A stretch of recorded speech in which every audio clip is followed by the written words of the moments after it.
Nate Marchand, personal journal. Tom Cruise, I am not. I learned that the hard way today. I've been waiting for a good time to visit the boardroom since Kilt Miser commissioned me for a fetch quest. Just because I might have high enough clearance doesn't mean I can waltz right in and crash some super secret evil plotting meeting. But with 2022 ending, I had to personally give a hard copy of my year-end report to the board. I was told to simply drop it off. Now's my chance, I thought.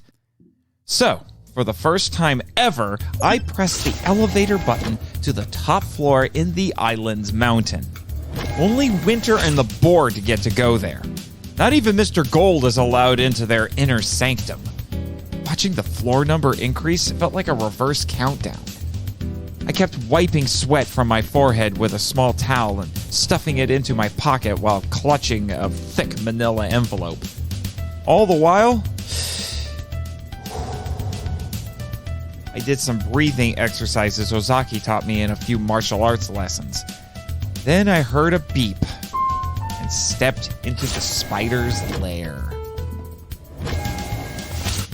To my surprise, the hallway was short and mostly bare. I only saw a few doors and a tower of a creature guarding the one at the end. I recognized it immediately. An axe-wielding Space Beastman. Yes, as in the horned Wookiee wannabe Jimmy intrepidly battled in the infamous war in space. But Commander H.E.L is the president of the board, so I wasn't surprised. But I was scared. The hairy kaiju stood statuesque, not so much as blinking, as far as I could tell with all his hair. I gulped and strode toward him as lava-like adrenaline flooded my veins. As I approached, I greeted the Beastman and asked, "Is the board in a meeting?" He shook his head. Dang it, I thought. I took a deep breath for a second question. May I enter the boardroom and leave my year-end report? Again, he shook his head. But I was told to deliver it myself, I said. The Beastman pointed with his free hand at a Dropbox underneath the door's computer panel. Deposit it there, I asked. For once, the Beastman nodded. I sighed, scanning my lanyard on the panel. The Dropbox opened, and I placed the envelope inside. Think fast, Nate, I told myself as I closed the Dropbox. Is there a restroom on this floor, I asked. The Beastman pointed a hairy finger at the third door down the hall. Thanks, I said, and walked casually toward it and stepped inside. With my brain running at Mach 5, I scrambled to think of a way to slip past not Chewbacca. From what Jimmy told me, Beastmen were strong, intimidating, and obedient, but dumb as a box of rocks. I could probably do it with something simple, I thought. I walked to the first stall, and I noticed that the toilet paper still used rollers, which I saw were metal. Eureka, I thought. I compressed the roller and placed the TP on the back of the toilet. Then I flushed the toilet to maintain the illusion and exited the stall. I turned on one of the faucets and walked to the door. Cracking it open, I took a deep breath in silent prayer and threw the roller out the door. The clang echoed up and down the hallway. It took a few seconds, but the Beastman stomped past the restroom door. Once I could barely hear him, I slipped out and tiptoed to the boardroom entrance, holding my breath. I quickly scanned my lanyard and the door slid open. Jumping through it and putting my back to the wall next to the entrance, I prayed the Beastman didn't see or hear anything. A moment passed before I finally exhaled. Now for the hard part, I thought, trying not to laugh. Though dimly lit, I could make out some details in the boardroom. There was a table with 12 chairs, 5 on both sides and 1 at each head, and the Monster Island logo emblazoned on the center. There was also a podium in front of a huge computer screen on the opposite wall from me. And that bore the Solstice Technologies logo. Because of course it did. I looked to my right and saw the Hinoki cabinet that supposedly contained this precious scotch. Part of me still wondered if Willie Wallace had lied to us. Regardless, I breathed deep and slunk to the cabinet. The keypad on it glared at me tauntingly. The password is the biggest pain in my arse, I remembered. I huffed at the thought of WHG3 setting me up. Stop wasting time, I reminded myself. I typed winter. Too obvious. Plus, he wouldn't have had time to change it. After a few seconds of pondering, I rolled my eyes and typed Nate.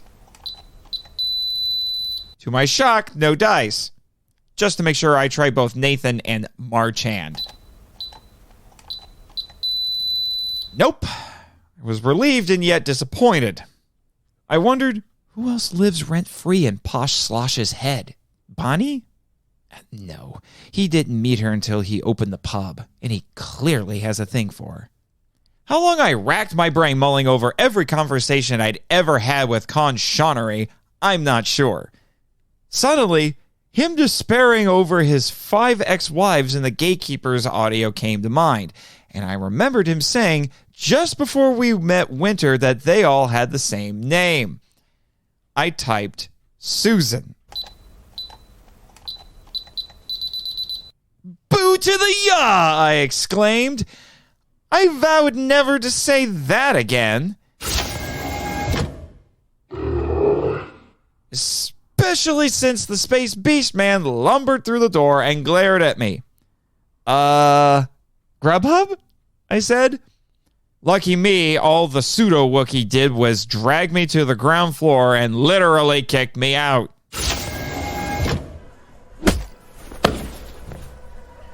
So close.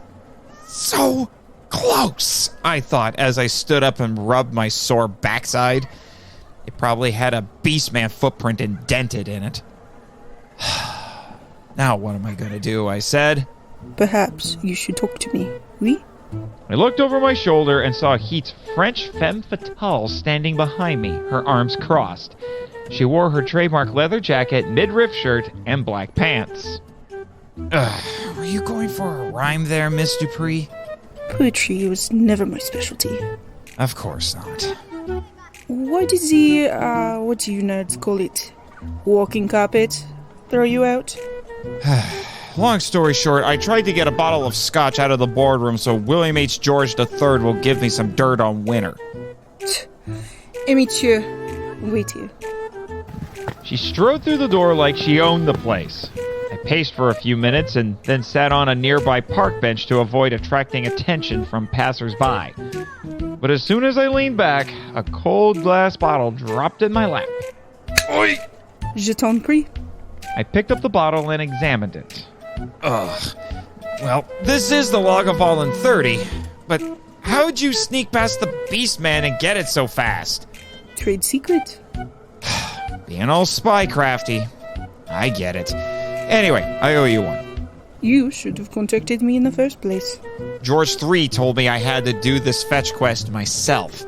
As we say in my line of work, what he doesn't know won't hurt him.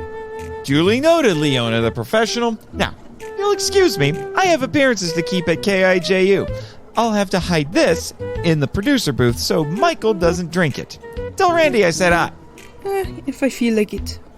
You're as cold as ice, yes, I know. From Lassie to play. Hashtag language barrier. Au revoir.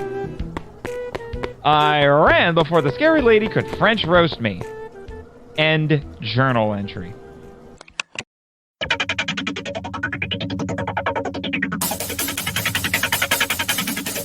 Live from the KIJU studios in beautiful Ogasawara, this is the Monster Island Film Vault, episode 77, Dinosaucers, featuring Michael Hamilton and Daniel DiManna. Hello, kaiju lovers, and welcome to the Monster Island Film Vault, a podcast seeking entertainment and enlightenment through tokusatsu. I am your host, Monster Island's Media Master, Nate Marchand. And yes, my still temporary, I hope, intrepid producer, Jet Jaguar himself there in the booth. I still remain one of the only people who can fully understand him because I read Jimmy's manual, which just makes things a little bit weird, at least when I had co-hosts on before that could understand Jimmy. It's just nobody listening could understand Jimmy. Jet, on the other hand, I'm not so sure. But I have not one but two co-hosts here with me today, a pair of MIFV Max members who paid for this episode. They sponsored this episode, I should say, and they are quite possibly the only two people who know that this show that we're going to be discussing even exists. My co-host on the power trip and noted nostalgia-holic, Michael Hamilton. How's it going, Michael? Actually, correction, Nathan. It is nostalgia whore, not nostalgia-holic. Get it right. Also, Jet, are we going to have to dump button that? I'm not sure. Whore is not a bad word. Whore is not a bad word, but what is a bad word? I missed a prime opportunity to say that you were the medium masturbator. Sorry. Oh boy. How many of those are we going to hear throughout this recording? You're probably going to hear a lot. And, you know, I think I just got off the phone with Elon Musk and he's talking about masters of baiting. And yeah, I think I made the list. Topical humor. Topical humor. That'll be very outdated in about 5 minutes. Anyway, the other voice you're hearing right now is the author and creator of the Godzilla Novelization Project and Michael's requested co-host, tag team partner. I'm not sure what we're doing here. This might turn into a handicap match in a wrestling ring. I'm not sure, but Daniel DiManna, good to see you here again, sir. Nice to see you. Sorry, I'm looking a little wet and disheveled. It's a long story. It's a long story. When do you not? We're definitely going to double team you and run the train on you for sure, Marchand. That sounded dirty. No. I just think you have a girthy ego, and Are we talking about a? Sometimes it needs to be shrunk a little. Right. Yeah. Are we? It's probably good that we don't talk about Train Sentai here, but but thank you. We're not Nathan. talking about Train Sentai, but yes. Correct me if I'm wrong, Nathan, but this is the first time I've seen you on the island since your new promotion, since you got your new big boy job. Oh, my big boy job, because curating movies is not a big boy job in your book? I plead the fifth. Anyway, so you got a new promotion. Of course, you would plead the fifth. I'm not sure you can plead the fifth in a foreign country. I asked that question once. Children, please, am I going to have to separate you two? Sorry, Dad. Don't ever call me that's that again. Daddy to you, Nathan. No, it's not. It is not. No. Anyway. I think Jet is saying to cool it.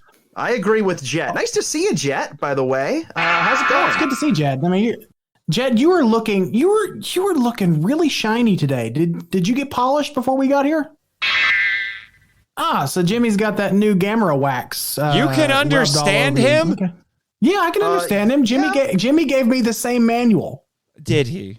Yes. Okay. When he sent me home with the rad bug, he gave me a copy of Jet's manual because I requested it. Oh, of course you did. And that didn't start a flame war, did it? I remember you and Jimmy had issues for a while. No, Jimmy and I are cool now. And speaking of Jimmy, when I arrived this morning, I actually had an appointment with Jimmy at his garage to have the old rad bug tuned up because that's what I took here. And I know this is probably a sensitive topic and you might want to cut this off air, but why is there private security guards surrounding and guarding his garage? What's going on, Nate? Is Jimmy okay? I'm not at liberty to say. Oh, well, I guess that puts what I was about to say right down the can. I was actually going to ask if I could get in to see him. I kind of need him to do some repairs on the Pteranodon bots. Oh, did you break it? Is that why you are wet and disheveled today? I broke nothing. I need to be... Listen, I got to be kind of careful about how I talk about this. Obviously, you're aware I can say this on the air, the whole Emir thing is out in the open now. Right. You know? Yeah, we heard. And yeah. Now, I did get contacted by Winter's people, and they told me they weren't going to press charges. I was kind of freaked out a little bit. I wasn't sure they were going to let me on for this episode. I didn't think they were going to let me come back. Let me tell you something. I fought to have you on, just so you know. Well, I appreciate that, man. Try harder next time, because there's really no other way to say this. Okay. I'm going to choose my words carefully, but someone, not going to say who, opened fire on me as I approached the island. Wait, what? Bullets were fired. Bullets were fired in my direction.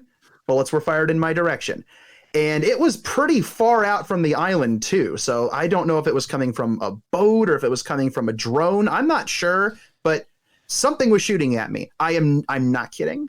I'm not going to listen. I'm on the air right now. I know that certain people are listening. I know Big Brother is watching. I'm not going to point fingers. I'm very grateful to be here, but I might have gotten a few bullet holes in my Pteranodon bot and fallen into the Pacific. And yeah, it's actually kind of by a miracle that I'm even here at all. I thought I was going to drown, honestly. Like, it was kind of a far ways off. Did you swim here? How did you get here? I swam part of the way and then kind of started to fade a little bit. I'm a pretty good swimmer, but it was a pretty far ride. And I kind of have to think someone was watching me, because I had an intuition this morning before I left for the ride. Remember a couple episodes ago, I mentioned finding something weird on the beach that looked like a little rocket. And I took it home. Oh, yeah. You told me about that. I brought it. I grabbed it on a whim before I left today. I grabbed it on a whim before I got on my bot and flew out here. I don't know, just maybe kind of hoping I could show it to someone on the island and get some answers, because I knew I'd seen it before, and I could not place where I had seen this little rocket. And I brought it with me. It was in my pocket when I hit the water, and all of a sudden it hit me exactly what it was.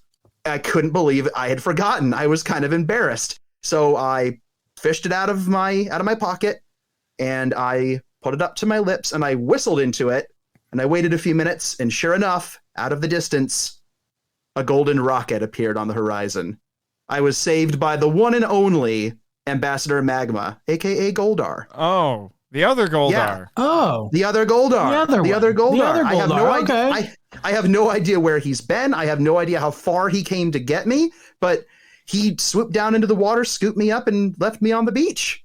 Oh. And I have no idea how it ended up, like the whistle ended up on the beach. I offered it back to him, and he said, and I quote, "Keep it. You may have use for it again one day." Huh. And he took off. I'm still wet, cold, and my robot is broken, but pretty amazing, honestly. Pretty cool story. Goldar's a hero of mine. I'm glad I finally got to meet him, and I guess I owe him my life now. Yeah, I guess cool. I wish it was under less harrowing circumstances. Yeah. Again, I'm not going to point fingers here. Very glad to be here, Mr. Winter. Very happy to be here. For sure. But there might be some looking into of things. Not by me. I've learned my lesson, Mr. Winter. Never again. Never again. Nope. We'll talk. Nope. We'll talk after the show, Dani. Don't worry. Fair enough. Man, I'm cold. Jeez. I don't know why that keeps happening to you guys. It was smooth sailing for me today.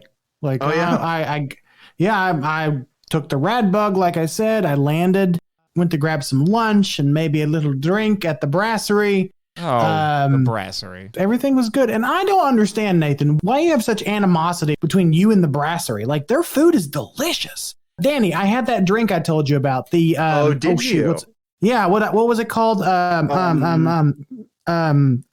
Something space. Something space. It was something vindictive and hilarious. What was it? It was like really passive aggressive and the shot into space. Oh yeah. That thing is delicious. Dani, have you tried it yet? Because that thing, I have not. Yummy. I'm not a drinker. I'll have to see if he can make me a non-alcoholic version. I mean, he probably could make you a virgin, but like, man, the whatever he put in that was delicious. I will definitely, after this broadcast, I will definitely be heading over there to have dinner and another shot into space. You know what? I'll follow you. Over there. Yeah. Nate, sure. You want to come along? It's really good. It's really, really good. You might actually like it. So, Dinosaucers.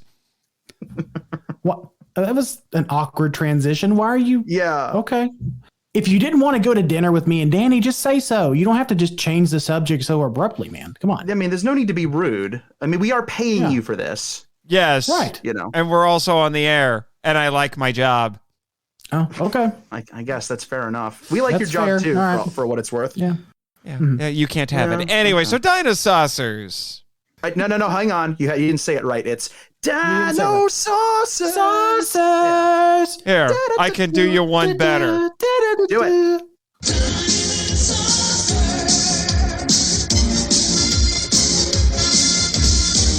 Dinosaurs. Every time I hear that, I keep waiting for the guy from Megaforce to pop in and say, "The good dinos always win, even in the 80s." How long have you been sitting on that joke? How long have you been sitting on that joke? Longer than you've been alive. Not sure I believe that, but I almost... Okay. I mean, whatever you say. Okay, I'll take you at your word, Mr. Marchand. But anyway, he was proud of that one. Yeah. So anyway, we're diverging into a little bit of TV today. We're going with the animated television. This seems to be Michael's thing, is doing some TV talk here on the show. And like I said, you are one of only, I think, a few people who even knows that this exists. This is an animated series from 1987. 65 episodes, and believe it or not, this was co-produced by two companies, one of which was DiC, which shouldn't surprise anybody if you're into classic cartoons. The other one was Coca-Cola. Let that sink in. Yep. Coca-freaking-Cola. Okay. So for a show that was co-produced by Coca-Cola, like the Coca-Cola, you would think that there would be way more product placement in this series, or that somebody would be named Coca-Cola-saurus or something like that. That sounds like an insult here in the show. That is a Bridgeosaurus too far, Nathan. Come on. Don't you mean wah-wah-wah-asaurus? It begins. Strap in, folks. Nathan's not a strap-on-asaurus? Is that what you're trying to? Is that what? Oh my gosh! How long are we going to do this? As long as it takes. You've already murdered the joke like Jason Voorhees does co-eds. Wow. That was a reference to some high cinema there, my friend. And you called yourself a cinephile. Come on. Come on. Okay, so anyway, yes, Coca-Cola, because Coca-Cola in the 80s, in its infinite wisdom, decided to get into the entertainment business. In fact, I found out through Secret Galaxy, which is a wonderful YouTube channel, by the way, that they, in fact, bought Columbia Pictures in 1982. Yes, Columbia Pictures, which I guess, does that mean, Dani, that the argument could be made that Coca-Cola owned the original Mothra, at least the dubbed version, for a hot minute? I mean, there's some major transitive nonsense going on there. If you think about it, the transitive property is hard at work on that one. But yeah, technically, Coca-Cola Telecommunications might have owned at least one or two actual kaiju dubs. That's just funny. The producer on this show is of tremendous note, Michael Uslan. It's Uslan, I think. Uslan. And he is one of the biggest producers in Hollywood right now. And he is a massive comic book fan, and he loves Batman. In fact, I need to talk to this man because, for one thing, there's an Indiana connection. Did you guys know that? Connection to my home state. Mr. Uslan studied at the IU Law School. Neat. Yeah. Yes. Okay. Great. And while he was there, he developed it. It's not like Indiana's a real state anyway. This is true. Neither is West Virginia. So we're moving on. And while he was there, he developed a curriculum for comic books as literature. I need to talk to this man. Yeah, he was one of the first people to ever do that. Yep. He was like, this is stuff that's worth taking seriously. He had something like 30,000 comic books in his collection at the time. And I mean, this dude is no joke. If you go onto IMDb and you look at I am not kidding, from the Burton film up to now, every Batman movie ever, including all the animated stuff, his name is on it. Yeah, because he technically co-owns the rights to the film franchise. Right. It's crazy. Right. This guy's no joke. He was trying to get that movie made for years, but nobody wanted to do it because they're like, we just wanted to be the Batman 66 show. It's like, no, we're taking Batman back to his roots, but they wouldn't So wouldn't do it. And in the interim, while he was doing that, he decided to start a cartoon series because he's like, I like dinosaurs and space, so I'm just going to combine them. And then he tapped into his kids liked dinosaurs in space too. Yeah, in fact, he named two of the secret scouts, or as I call them, the Dino Kennies, after his children, David and Sarah. Yeah. And then Paul was named after his brother, and Ryan was named after his cousin. These are the other the other secret scouts in this. And it was a real family affair. Yep. That's the character designs were by Joe Kubert, which is kind of a big deal. Mr. Uslan wrote a quarter of the 65 episodes. And then this was all done because they wanted to make a toy line. Funny thing, Hasbro was involved at one point. They even had concept art, and I'm thinking that would have been really interesting. But it ended up going to Galoob. This is true. Yeah, but it ended up going really good. But it ended up going to Galoob, and this is where it starts. This is where it starts getting crazy because on paper, as the guy on Secret Galaxy kept saying, on paper, he's a funny guy. Juniors. It really, because think about it. This is the most, so the basic outline of this show is exactly what you think it is. It is dinosaurs from outer space, basically coming to Earth and fighting. It's basically Transformers with dinosaurs. You've got the good faction. Yeah, you got the good faction and the bad faction and some human allies, and they butt heads in battles on Earth. And that's, I mean, there's more to it, and we'll get into it. But just, I mean, think about how much of an intersection of everything awesome to a child in the 80s that is. This is like a perfect storm of focus groups right here. It's every Venn diagram ever, like just like combined into that perfect middle ground. It's got space battles. It's got spaceships. It's got dinosaurs, talking dinosaurs. It's got kids on who can turn into dinosaurs. Yeah, they can devolve. They can dinovolve, as they say, back into their prehistoric. Again, we'll get into it, but it's so toyetic, it borders on being like too perfect, and it's a real shame because it might be the most like full of potential toy line, inspired TV show, or reverse it, of any, like, it's one of the most 80s. This was meant to spawn a toy line TV shows ever made, which makes what happened to the toy line tragic and bizarre. Yeah, it was a tragedy. Yeah, which I'll explain here in a second. So, yeah, they were going to do a full tilt blitz with this. They were going to have comics and Halloween costumes, everything. They're going to merchandise the snot out of this. There were going to be play sets, inflatable figures,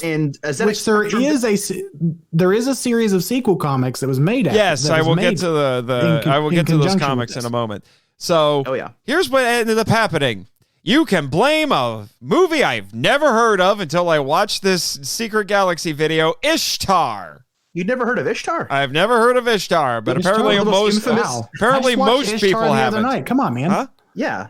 I just watched Ishtar the other night, dude. Come on. Oh, wow. I watched it 8 times last week. Oh, aren't you special? Come on, Marchand. Yeah. So, which was made by Columbia Pictures. I believe it was out in 1987. It tanked hard, and Coca-Cola got nervous, and they sold off all their entertainment assets to TriStar. And we love TriStar around here, right? We do. Anyway, so Galoob had prototypes of the toys that they showed at Toy Fair 1989, but there was only one season of the show. Nobody was interested because there wasn't a TV show at that point, because the toys didn't get released in time for the show, and then the show was done. They didn't even get prototypes in front of the public until the 1988 Toy Fair in February, and that was after the show had ended in the winter. 2 months after the show was done, because it ran from September to December. Like, nobody cared at that point. Like, that's not how that works.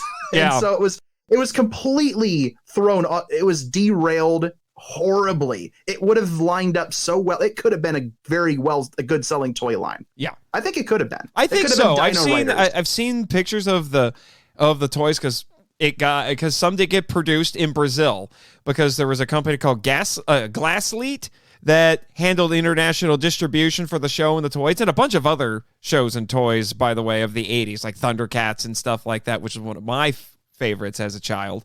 They still had the molds from Galoob, because Galoob didn't make the toy, so they made 5 of the 8 figures that they're going to have in the first wave, and they're considered the rarest toy line in the world by a lot of people. Because if you can find them, even if they're in horrible shape, you've got at least $300 on your hand. Oh, they are rarer than no, sir. It is not $300. 300 for a beat up figure? Still more than that? It's still more than that. You're talking like in the thousands of dollars. Oh wow! At that point, no, these suckers are rarer than hen's teeth. You probably will never see one in person. Danny, that was the most redneck thing you've ever said. I just want you to know. I know. I was hoping somebody would point that out. But I don't know. It's like somebody needs to pick up on that really ridiculous thing I just said. But no, these things are rare. They only did like they had 8-inch figures. They had the molds ready to go. And the only 5 that they ended up doing were Allo and Genghis Rex, Bonehead, Dimetro, and Quackpot, I think was the 5th one, right? Quack. I remember seeing the Quackpot, Genghis Rex, and Allo figures. Yeah. Now there is a guy who's out there. He's been doing this for years, and he's been basically remaking the toy. Yes, he's been remaking the toys with a desire to, he's been 3D printing them and doing some sculpting. He's been making the toys that didn't get produced. He's been tracking down original concept art and all this stuff, and he's been hoping that Sony would let him do like a limited license to basically do a nostalgia run of these toys and give them the life they didn't have in the 80s. But it's just not happening because, frankly, Sony doesn't remember that they own this. I don't think they do. Because Sony owns this because in 1989 they bought Columbia. Mm-hmm. So all of that hand changing that we were kind of talking about. Yeah, and then the toy line. Honestly, as rare and as sought after as this toy line is, because this, like, even if you weren't into the show, it's fair to say, wouldn't it be fair to say, Danny, that these toys are still sought after by serious collectors because they are so incredibly rare? Oh yeah. What if? And I know they listen to this show. What if Super 7 put out a line of Ultimates of Dinosaucers? Oh my gosh! Just say it. They would probably get a few sales out of that. A few, I think a few. Yeah. I would pay. They'd have to do it. They'd have to do it manufacturer to order. They'd probably have to say, "Here's a pre-order window. Get them in. We'll make as many as people buy, and that's it." And we're gonna. Well, that's what they do with the Ultimates line anyway. Is just they take pre-orders, and what you get is what you get, and what they have pre-orders for is that's what you get. And then someone will buy the whole set and sell it for $50,000 on eBay. But it'll give people. I wouldn't resell it. I would buy them for my own pleasure and enjoyment. But there will be people sounded dirty. Will do that. Oh, you and your adult toy jokes, Nate. No, there is adult toy. You give me that wah. Thank you. No, I was going to say those. Michael's the king of the adult toy jokes. He is. But one last point before we get into the 5 episodes that we'll be discussing today. Uslan did try to reboot, as Michael was saying, Dinosaucers in 2018 through Lion Forge Comics. Mm-hmm. Unfortunately, it sounds like, I'm guessing it was probably only a handful of issues, and apparently it wasn't well received by fans. Now, I can't really comment because all I saw were some screenshots in this video. It definitely looks like he was trying to do a more serious take on this show. The artwork looked pretty intense and a little scary even, but yeah. It was a lot more mature. They changed the designs.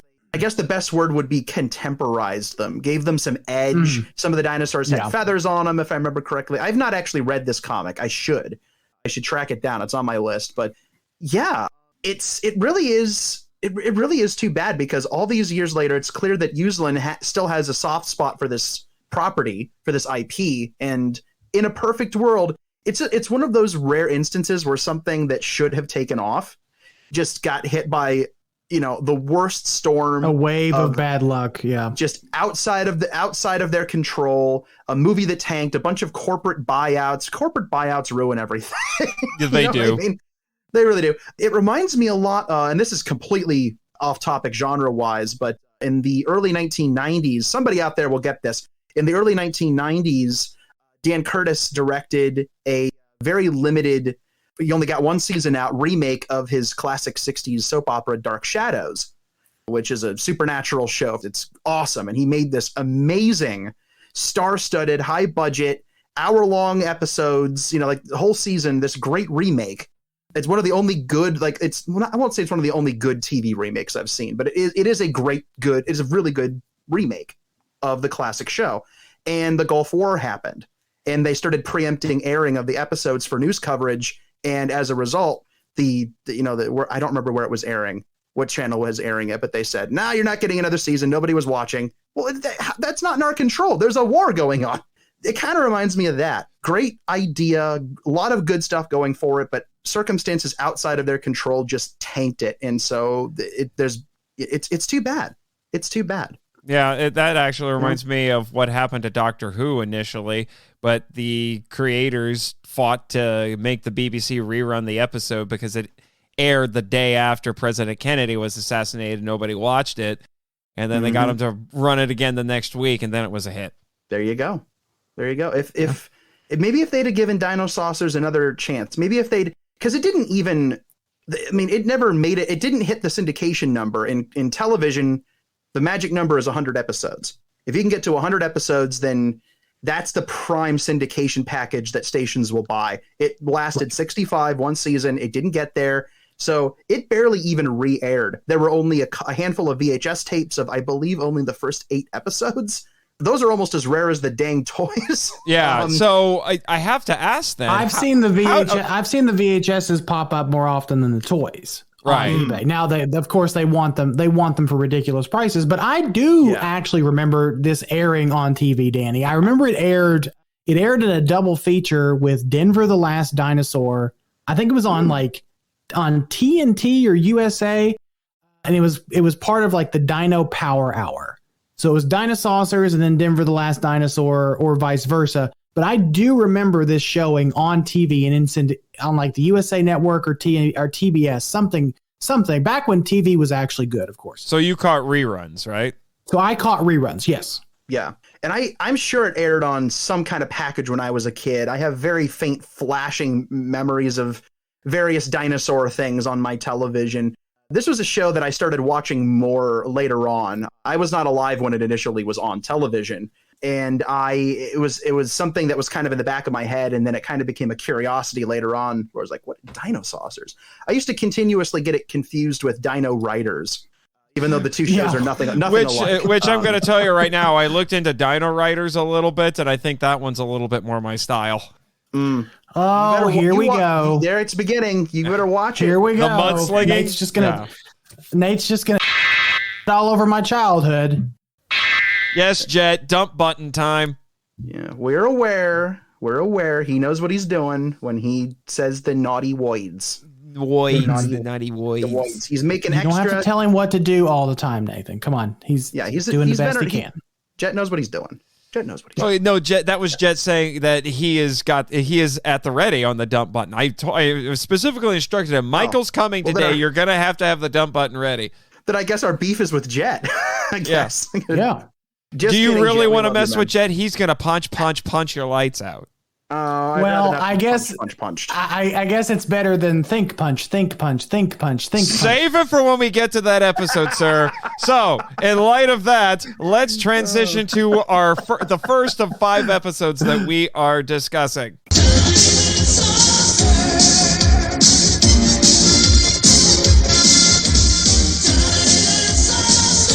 Episode 1, Dinosaur Valley. The Tyrannos discover a hidden valley full of tech-canceling ore and dinosaurs. The Dinosaurs head down to stop the Tyrannos from building a base there. Wikipedia, that is one of the most boring plot synopses I've ever read. Maybe it would have been better if you'd written one yourself there, I'm Marchand. starting to think I should have. Prepared for the show that you host? Mr. Media Master. I paid to be on this episode, and you should have taken the time to actually write proper synopses. I would have done it. I'm having more fun riffing these things. Anyway, so this is actually the first episode, which is not actually a pilot because the theme song gives you the exposition. So it's more like this is just a typical episode. Yeah, there's no actual pilot that establishes the lore or anything. It's kind of like, I don't even know. It just jumps into the middle of it. The lore is established in the intro. Yeah. Yes, that's all you need to know. Spaceships come. There is dinosaurs. Children like good dinosaurs. And then the bad dinosaurs happen, and then the show starts. Oh, the Secret Scouts. We The were Secret Scouts. 4 ordinary teenagers until we met some friends from way out of town. And then we became Planeteers. Sorry. I mean, the Writer Kid Corps. I mean, Dino Kennys. I mean, the Secret Scouts. You're funny, Nate. Yeah. That was all very funny, which is why we're laughing, Yeah. obviously. Oh, Yeah. sorry. Oh, man. You're laughing on the inside, I could tell. Anyway, so Sure. Keep telling so yourself this that. is apparently Valley of Guanji. So A little bit. Honestly, a little bit. Yeah. Or A little Great- bit. The Great yeah. Valley. That's a good- The Great Valley. the from, Great Valley, Mustin. yeah. I was making a lot of connections to other things, which I will say this. I will say this about this show. The more The land that time forgot. yes. Yeah. The more I Lost watched this, the more I did realize, okay, the people who made The this Lost show World. love kaiju and sci-fi movies and like the stuff, basically the stuff that we talk about on this podcast, and that you This that was, we all this was love. written by a This was written by a bunch of nerds, and it's awesome. Oh yeah, it It's is. great. It's fantastic.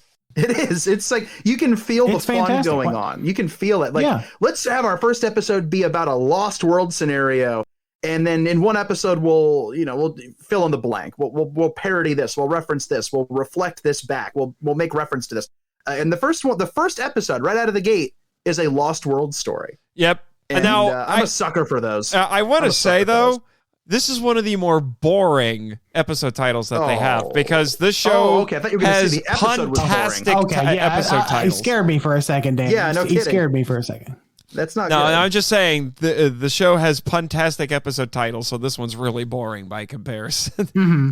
I'll give you that. It's pretty I straightforward. mean, it's pretty descriptive. Yeah, I mean, it's a good episode. It's a good episode. Like it establishes our characters. It also establishes some really interesting lore with our characters, like with their ability to dino evolve. The Secret Scouts have magic rings. Magic rings, Captain Planet. He's our hero. Yeah, seriously. A little bit. Yeah, same animation style and all. Yeah, It's pretty darn close. Yeah, I was just gonna say, watching this, I'm like, I think I understand why Michael is a Power Ranger fan, because there's like the slightest shades of Power Rangers in this. However, Well, that there's shouldn't also be a legitimate surprising. Power Rangers connection to this show too. Yeah, I was like, gonna mean, say, you forgot. because Haim, Saban, and is. Shuki Levi, creators of Power Rangers, were the composers on this show. Yep. That's always a fun duo of names to see in your 80s cartoons because they popped up. Not infrequently Yep. in doing theme songs. And so this was one of them. So yeah, that's a nice solid connection to Power Rangers. It's got connections to Batman. It's got connections to a lot of things. Coca-Cola, This anybody? is the X-Men. center. Yeah, this is the center of a lot of branching pop cultural webs. Ties to DC, ties to Saban, ties to all kinds of crazy stuff. That's why this is such an interesting, just a fascinating show to even know, because it is. I know you were joking earlier, Nate, that like we're the only two people that know this thing exists, but it is really under the radar. It really is, and it's too bad. It's too bad, that I'm happy it has a cult following, but man, it deserves more love. It was available to stream on Amazon Prime for a minute, and now it's not. And the only way I have found to watch it, or even have it in the archive, in the film vault for that matter, is to watch it on Daily Motion, which was made by a guy named Apathy Minus. And what he did was he took the footage of the German version where it was called Die Astro Dinos. Yeah. And Die Astro Dinos, yeah. yeah. And then he looped in the English soundtrack. But that creates some issues because the German episodes are a couple minutes longer, which makes me wonder if there was English dialogue recorded for the footage that was in the German version, but it's just never been released. Because when you watch it on Daily Motion, there will be stretches where there's absolute silence because he had to get the English audio looped in correctly. Yeah, there's also no. I take that back. There used to be an official DVD release of this show, but it's long since been out of print. You can find non-official releases out on the internet, though. Yeah, they're out there. You can get it on a Blu-ray and a Blu-ray set, but it's not official. Yeah. But anyway, this episode itself, so we got a pretty So we got our setup. We're introduced to our characters. It took me a while watching these 5 episodes to visually distinguish our good guys and bad guys, because their designs are really similar, and it didn't dawn on me for several episodes. Like, okay, I get it now. We have warm colors for the bad guys and cool colors for the good guys. Okay. You didn't figure that out on episode 1? No, because the characters are just so similar visually. It took me a while. And I'm used to watching cartoons where visually the good guys and bad guys are very distinct. I know who the Thundercats are and who the mutants are. Sounds like a you problem, Nate. Huh? That's a you problem. Mm-hmm. So you're telling Dani and I, you're the type of person that needs pictures in his books to be able to read them. Yes, they're called comics. You're not helping your case. I've read Watchmen. It has pictures. Does it? I think that's not true. I don't think that's true. I don't think that's true. How does it feel to be wrong? Watchmen? Anyway, so we also get introduced to some of the quirks of the dialogue in this. Everything is an usaur, bossasaur, sizosaurus. They kind of ran that particular suffix into the ground. A little bit, yeah. Okay. But just a bit. But it you know what? It was charming to me every single time. You know, it was that great Saturday morning cartoon. Like this, oh my gosh. Even though there were so many parts of this that were fuzzy to me, it was instantly, even the parts I'd never seen in some of the episodes. One or two of these episodes were completely, I hadn't even heard of a few of them, because I have not seen the whole show, and I need to. But I wasn't sure what I had seen and hadn't seen. But even the stuff I hadn't seen was just like very, very Saturday morning warm blanket feeling. You know, the animation, the voice acting, the weird cartoon sound effects when they ran in place and then suddenly sped off. It's just they don't make stuff like that anymore, man. I would agree with you there. For all the criticisms I'm going to throw at this show, I do want to preface this by saying it's harmless. It really is harmless. Oh no, it's incredibly harmless and wholesome. Like, I think because you and I talked about this, Nathan, when we were kind of watching through, getting ready for this episode. It is not what you would expect it to be. In fact, it is a comedy disguised as an action adventure show, but it's actually just kind of a adventure comedy show. Is what it ends up basically. Yeah. Now I will say, the good guys do have a character who has a pretty cool name, Bronto Thunder. I gotta say that's probably the best. Thunder. That's probably the best name one of the best names out of the whole show. Although because it's there's a word for it, because Bronto it means thunder. Yeah. So there's a literary word for. Oh no, or is it? I thought it was dinosaur. No, the dinosaur means terrible lizard. Yeah, you're right. Brontosaurus is thunder lizard. Yeah. Thunder lizard. So he's Bronto Thunder. And there's like a grammatical word for when you have something like that. One that means the other that's put together and hyphenated. And I don't know what it is. I can't remember. But not a prefix. Oh, I'll think of it. Jet. Is Jet going to write the blog, or are you going to get Jimmy to do it? Jimmy is still working on the blog, apparently. Okay, well, Jimmy He's currently incarcerated. Yeah, that's right. I don't know how I'm going to get off the island, you guys. Anyway, that's beside the point. So Bronto Thunder. Mm-hmm. Yeah, he's cool. I like him. Yeah. Yep. I'm a sucker for sauropods. Those are some of my favorite dinosaurs, the long neck dinosaurs. So because he's an apatosaurus, according to Wikipedia. Which is interesting because he's called Bronto. He's, you'd think with the name he'd be Brontosaurus, but actually Brontosaur doesn't technically exist. Yes, I know. I already covered that in the beginning of Amerikaiju this season. Yep. With the Lost World. Before Bone Wars, I know all about it. Yeah. Yep, the Bone Wars. My gosh, that was crazy. Yeah, so he might be the funniest character in the pilot, at least on the good guy side, on the Dinosaucers side. Yeah, well, I was gonna say he can't be the funniest character, period, because that distinction goes to Quackpot. Who might be my favorite character? Yeah. I just like the fact that he's like the one smart guy in the room. Yeah, he's got a big old brain on him, but nobody blah blah blah. There's a great moment with Quackpot in an episode we're going to talk about later. I'll save we'll save that. But I will say, Genghis Rex, the name of our main villain here. Yes, say it correctly. It's Genghis Rex. Genghis Rex. right up there with Lord Tyrannus. The Earth is ours. I'm guessing Lord Tyrannus and Genghis Rex are both wandering the island as a pair of hobos. Oh no! I resemble that remark, Marchand. Yeah, I can see it. It's gonna kill. But my throat, I actually looked this up. As like, is this accidentally redundant? If you know your etymologies, no. In fact, not, because they did get Rex because he's a T-Rex. He's a Tyrannosaurus Rex. T-Rex. But I looked it up.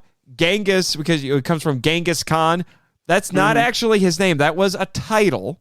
But when you put... It means ruthless, doesn't it? No, it means universal. Yeah. Universal. Gotcha. It means universal, so he is the universal king, because Rex means king. That's kind of badass, I'm not going to lie. That is actually really badass. That's awesome. So I give him credit there. But something else that gets established very quickly in this episode, our bad guys are idiots, and that's where the plot comes from. No, the bad guys are they're kind of a Tyrannosaurus Rex.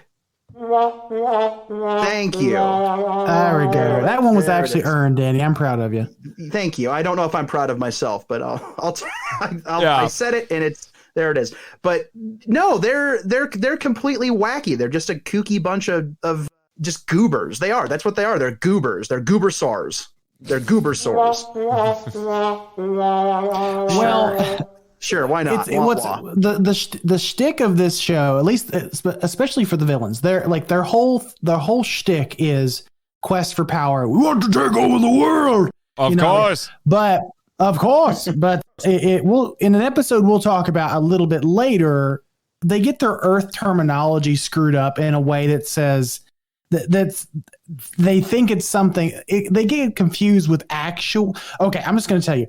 In one episode, they go to China. China is referred to as a superpower, and they're like, "Well, we need this superpower to defeat the Dinosaurs," but they don't understand that superpower is just a term used to describe a country, not an actual superpower. Political power. They're an economic and political superpower. Yeah, that's what they.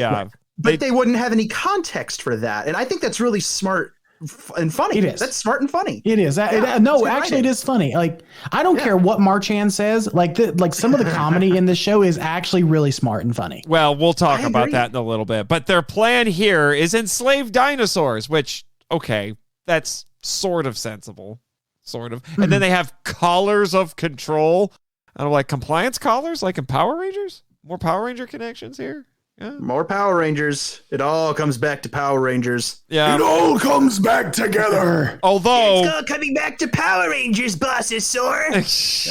Of course. You idiot-saurus. Shut up. I'm sorry. I'm going to go be obsequious in the corner now. The fact that he knows the word obsequious is impressive. Yeah, that doesn't make any sense. So anyway. I gave the dummy a big word. Yeah. So anyway. That actually would have made it even funnier. But so Genghis Rex's plan kind of makes sense. But you know what doesn't make sense? Alo's plan. Alo is the leader of the Dinosaucers, which, by the way, I don't get the name. I know it's kind of a pun, but I'm like, they are not. It's like they're not UFOs, nor are they flying UFOs or flying saucers. I don't understand.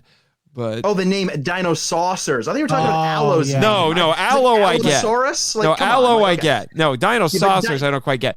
But Alo's plan is dumb. All right, here's his plan. You ready for this? Now we're establishing things, which is good. Alo's plan to deal with this is, like I said, makes no sense.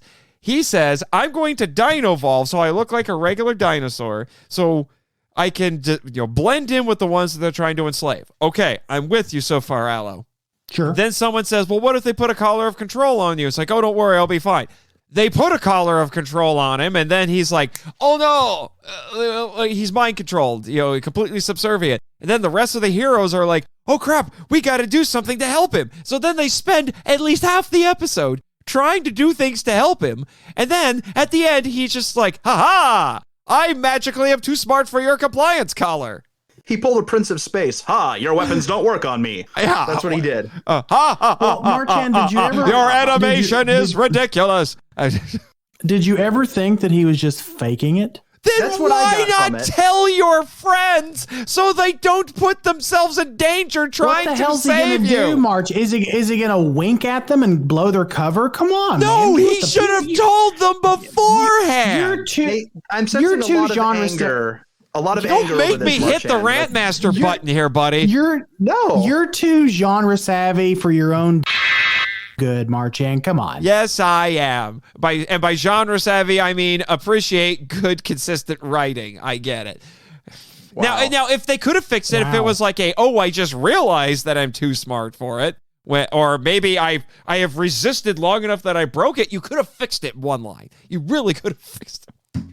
But then you don't get the episode. You don't get the episode to that nice, crisp 21 minutes and 36 seconds without commercials. Come on. And I'm going to say something. And I'm going to say something here that I hope makes sense. I know it'll make sense to Dani, but I hope it makes sense to Nathan. Here it is. It's just a kid show. Shut up. You should really just relax. You should. That one I will. That one I could go with. Michael. There you go. No. It's just a kid show. Oh man.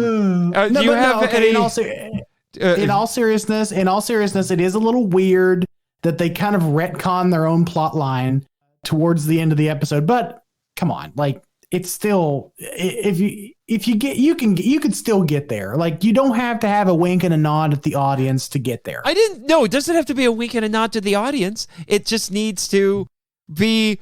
You just need to justify the fact that now suddenly he's okay and endangering the rest of the heroes.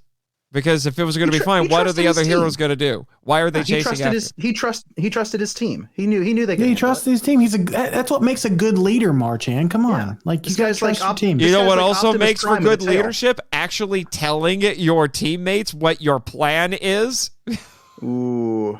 We call that the holdo around here. The holdo. Really? The Holdo. Yes. Yes. Yeah, that is a problem with Miss Holdo. Maybe. Well, just think about this. Maybe he told them the plan on the way there. So Then we just didn't get to see that part. We weren't privy to it. I don't know if Mr. Lee is going to be sending you a no prize at this point.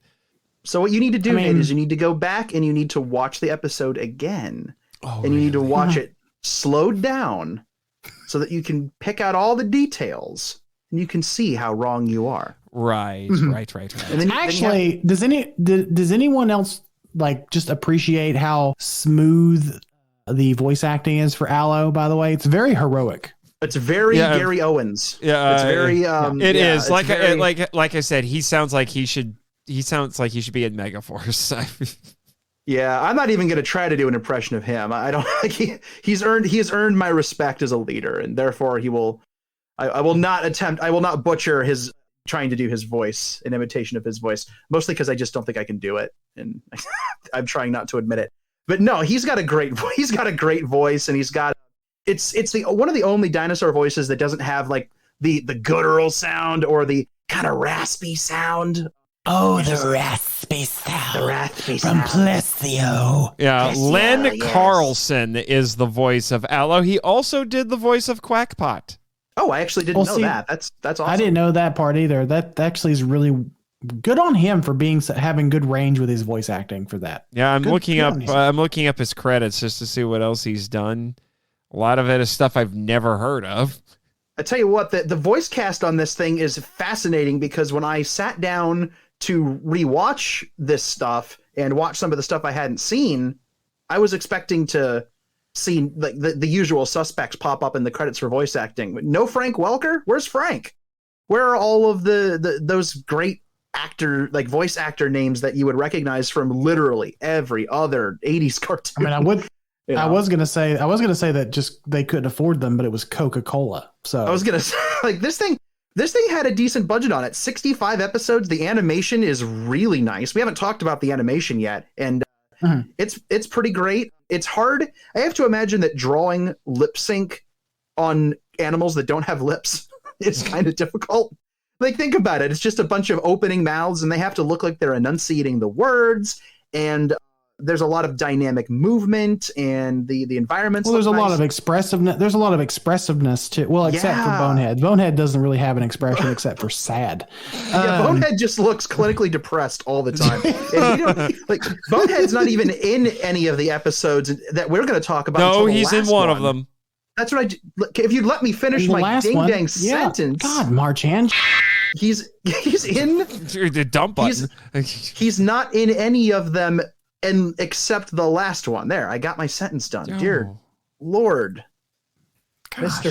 Interrupticus. So the Interruptosaurus Rex. Yes, Interruptosaurus, really? That's what we're doing now? Interruptosaurus. There it is.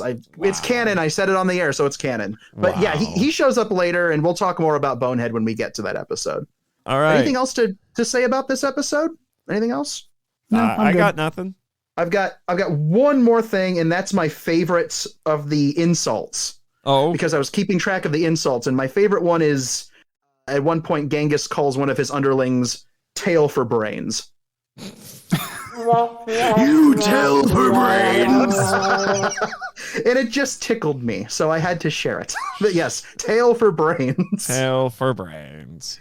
Anyway, next. Next. Which, if we go by the Godzilla theory, maybe they do have brains in their tails. Ooh, the old butt brain theory. The old butt brain, the old two brain theory. I There think it is. one of the scientists here on Monster Island just published a paper on that, actually. The butt brain Ooh. theory. I would read that. Does it have pictures? Yes, it has very detailed illustrations. Thank goodness. I'm glad. Anyway. So that means you'll be able to read it then. Yes. Quite.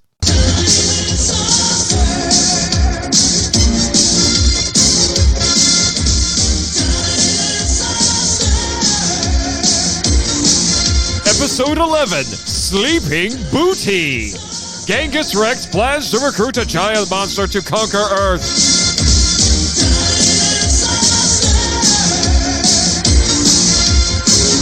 We're going to leave out the part that it's a lie.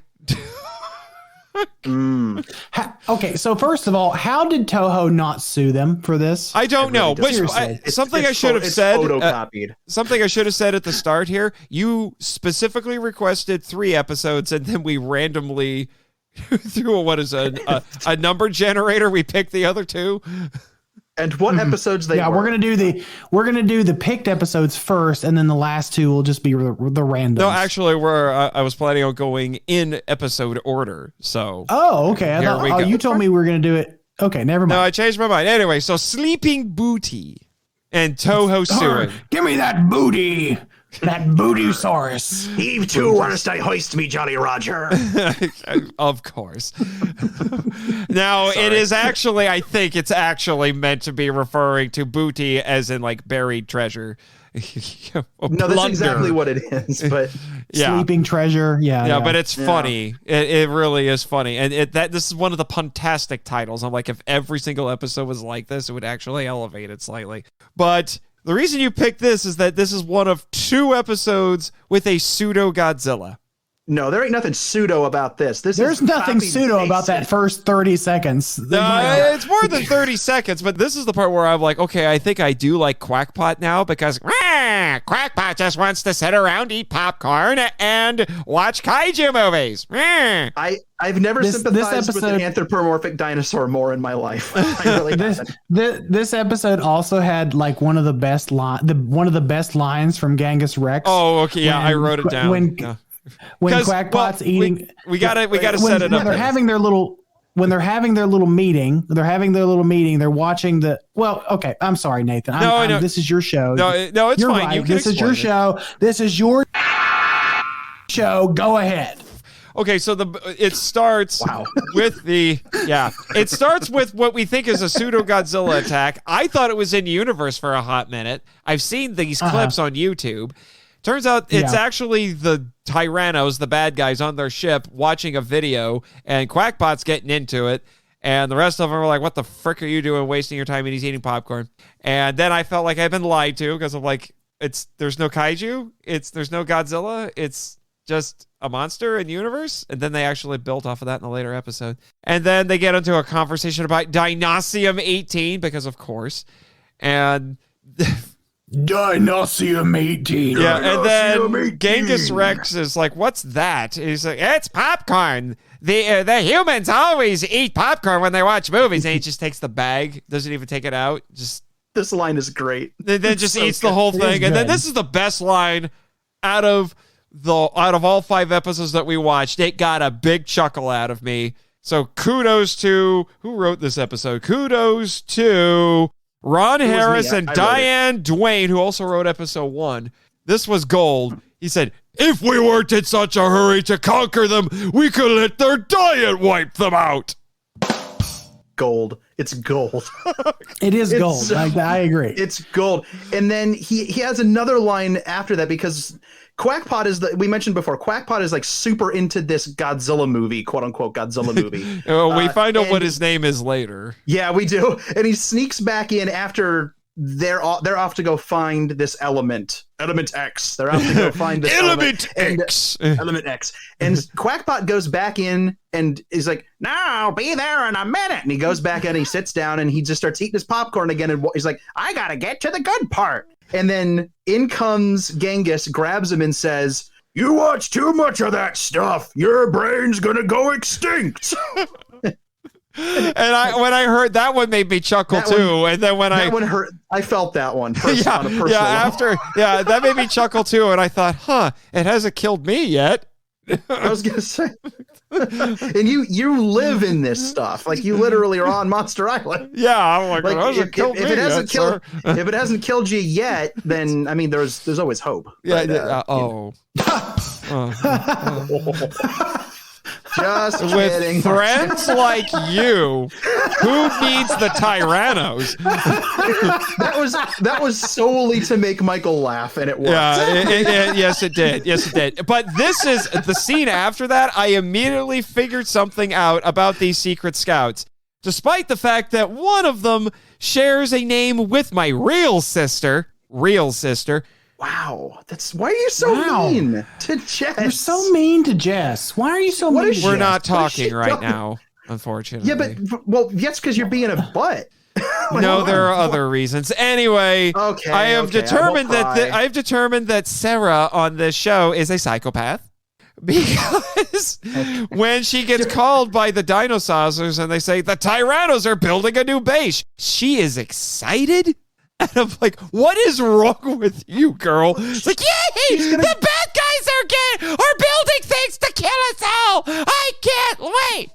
Yeah, well... Child? No, she's... Who hurt you? No, she's just excited to go out on a journey and have an adventure and thwart the bad guys. That's not a psychopath, Marchand. This also this also plays into, like we talked about with the first episode, the running gag of the Tyrannos don't have context for things here on Earth. So they're watching a Godzilla movie, and they think the Godzilla movie is real, that monsters like that actually exist on Earth, which we come to find out later, one actually does exist. Kinda. Well, no, in this one, yes, because the Godzilla, the quote-unquote Godzilla movie at the beginning is not entirely aligned. There is a kaiju in this. He looks like the result of a drunken fling between Godzilla and Gorgo. You know what I thought when I saw him? I thought that he would fit in nicely into the Scooby-Doo Ghoul School. Yes. Like he looks like a Ghoul School character. Yeah. He's just this very big kind of, I'm going to say doughy. In my notes, I called him Fatzilla. Oh, wow, Marchand! We don't fat shame on this show. Come on, you're just full of insults, Mr. Marchand. Who hurt you? Yeah, not the same people that hurt Sarah. Apparently, who's the psychopath now? Jeez. Right? My God, good gravy. We're paying for this, Michael. Has that sunk in yet? That we're paying to have. I'm paying Nathan to all over my childhood. Dump button. You don't say. No, I like this big old kaiju guy. I mean, he's fine. He doesn't really get a name. I wish they gave him a name, even if it was something silly how about this? Let's name this kaiju. What is this kaiju's name? Bubkus.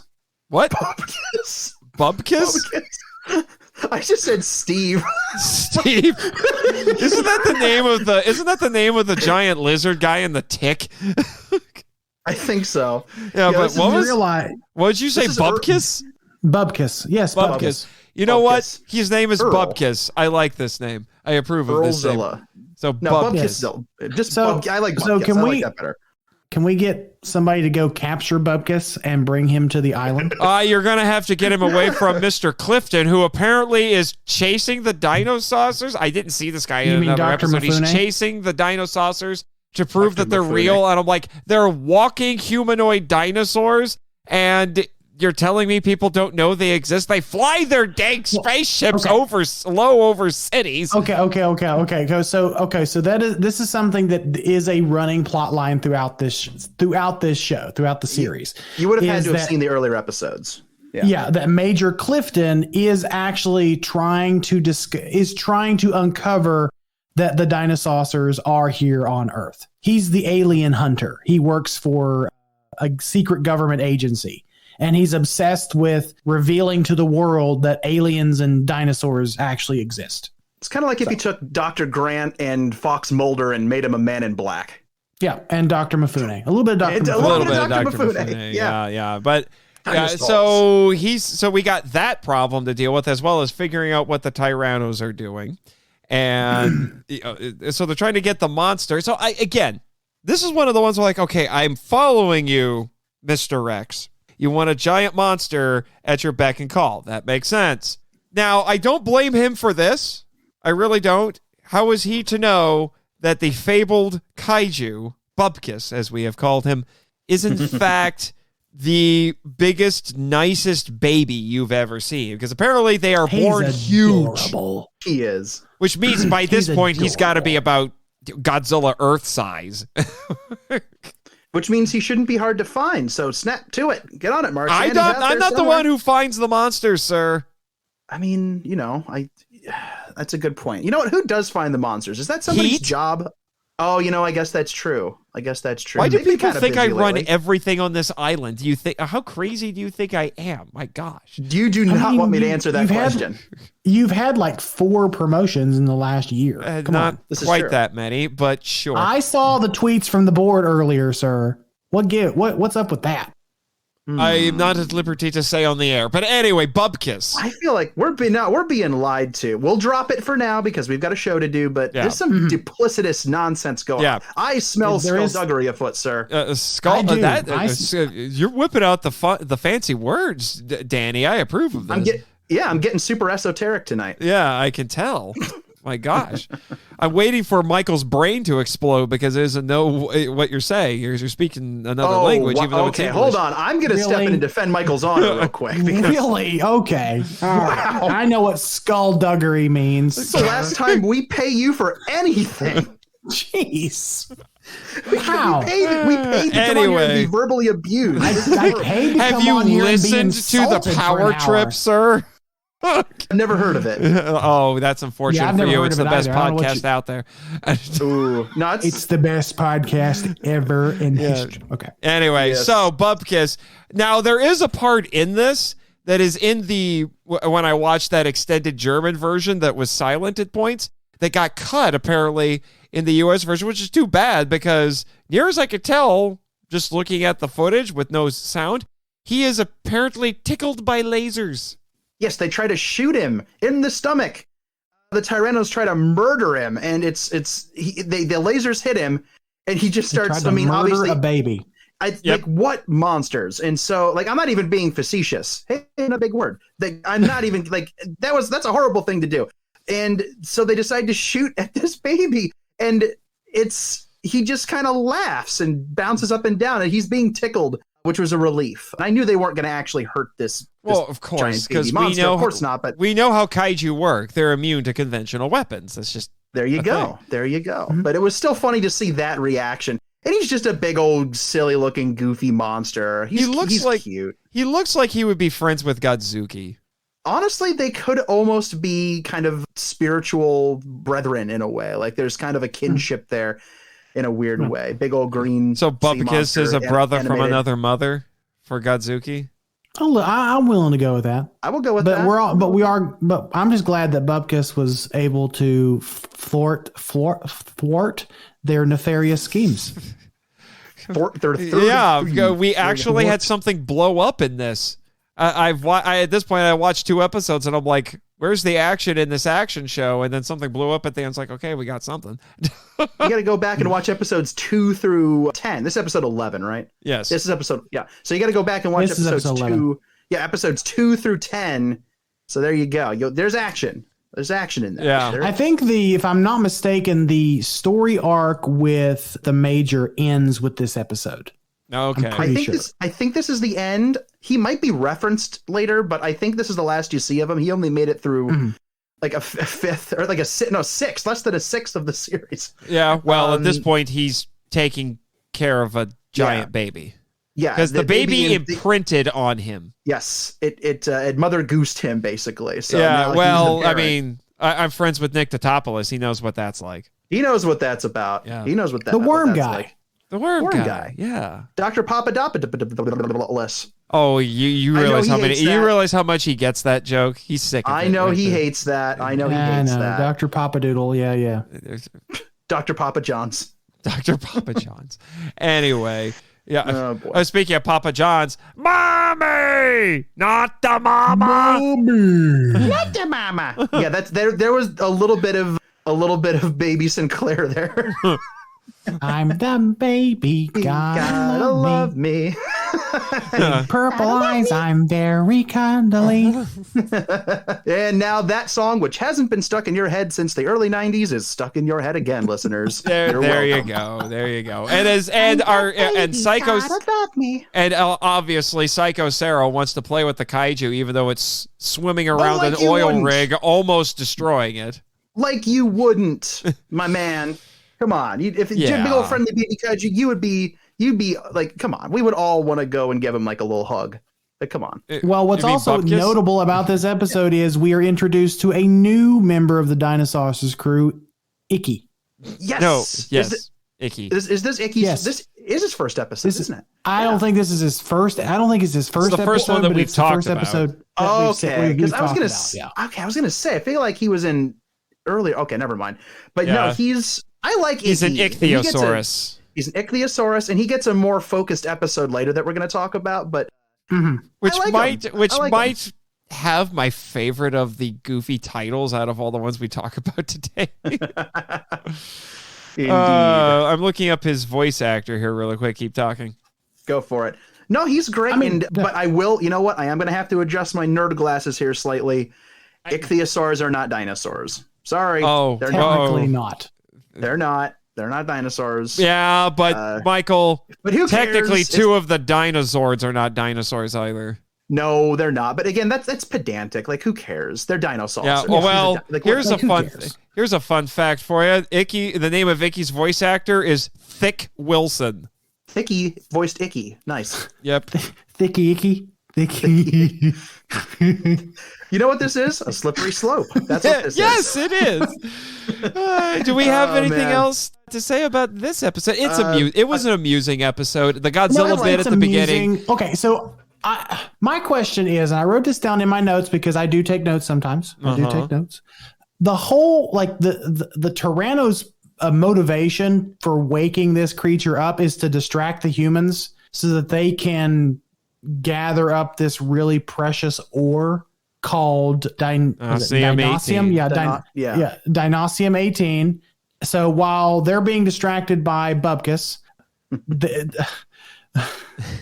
they're stealing the Dinosaurium. So my question is, why would you take the Dinosaurium to a undisclosed location and then self-destruct said undisclosed location? Wouldn't you just leave it in your magical spaceship and take it back to the base that you came from? Weren't the bad guys kind of infighting a little bit at that point?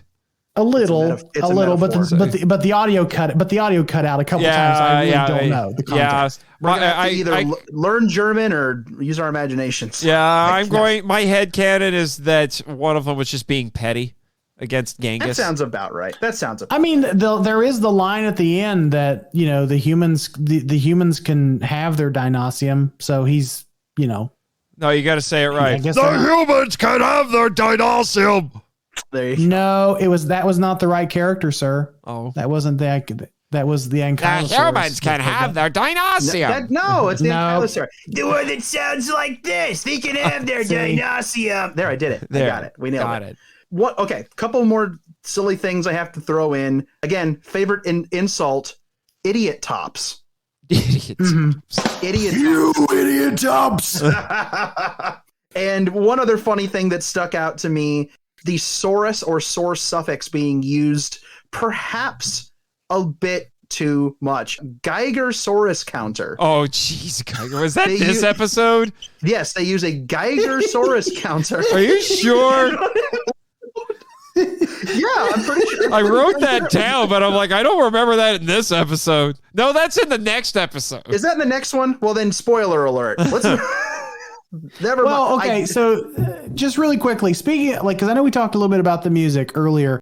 Does anyone else feel like the really upbeat, kind of quirky music undermines some of the action scenes? Yeah. Anyone else feel like that? Yeah. Okay, just making sure it wasn't just me. Now the question becomes: does Clifton break the fourth wall at the end? 100%. 100%, yeah. I mean, well, he's looking at a TV camera in canon, so he might not be. No, Maybe. it's earlier than that, because when he's in the monster's hand before the ending, Yep. I was thinking of the last shot. But in that last bit when he turns to the camera, yeah, that's a fourth wall break. Yep. That is a fourth wall break. 100%. It's 100%. not the only time that happens in this show. But anyway, like I said, we got 3 more episodes to get through, so let's move on, unless you have any more. No. I think we're good to go. Here we go. Cue that music.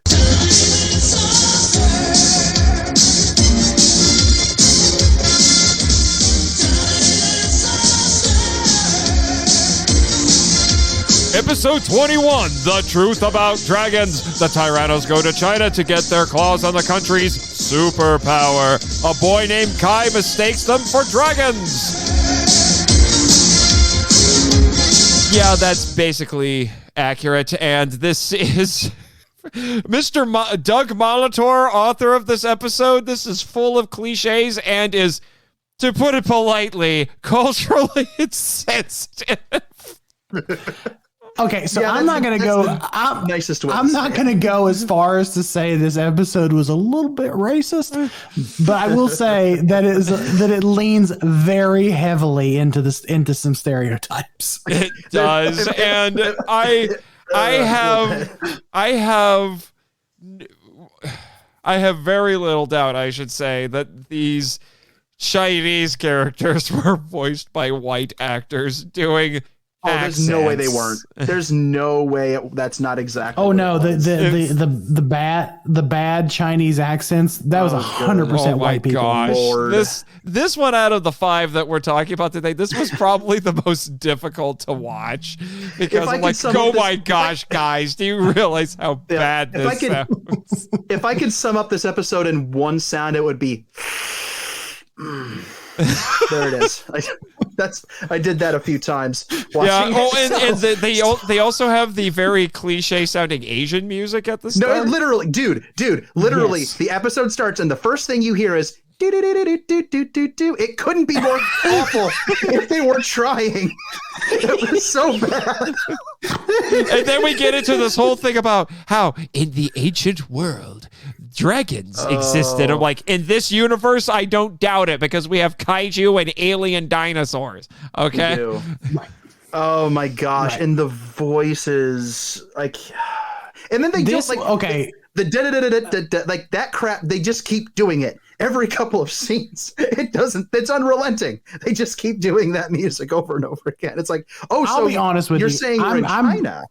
Cool. I'm typically not like super sensitive to stuff like this, but this one was the hardest one for me to get through because of just how cringy it was. Like, no, I agree. Typically, I can put something in that treads that line and product of the time it. Right. It doesn't. I understand the context of the wrongness. The Lost World, 1925. Anyone? That one's a little harder to swallow, but you know what I mean. I do know. I did that. I started the season off with that. So yes. Yeah. So I can product of the time it and move through it without, rage quitting and turning it off or anything like that. It's not an excuse, but it's, this was a little rough. This was a little rough. Yeah. Well, what's also really rough is the flagrant misunderstanding. We hinted at it already. The flagrant misunderstanding. Like, this is the point where I'm like, okay, the other two episodes I could get behind the Tyranno's plans. This is just dumb. I'm sorry.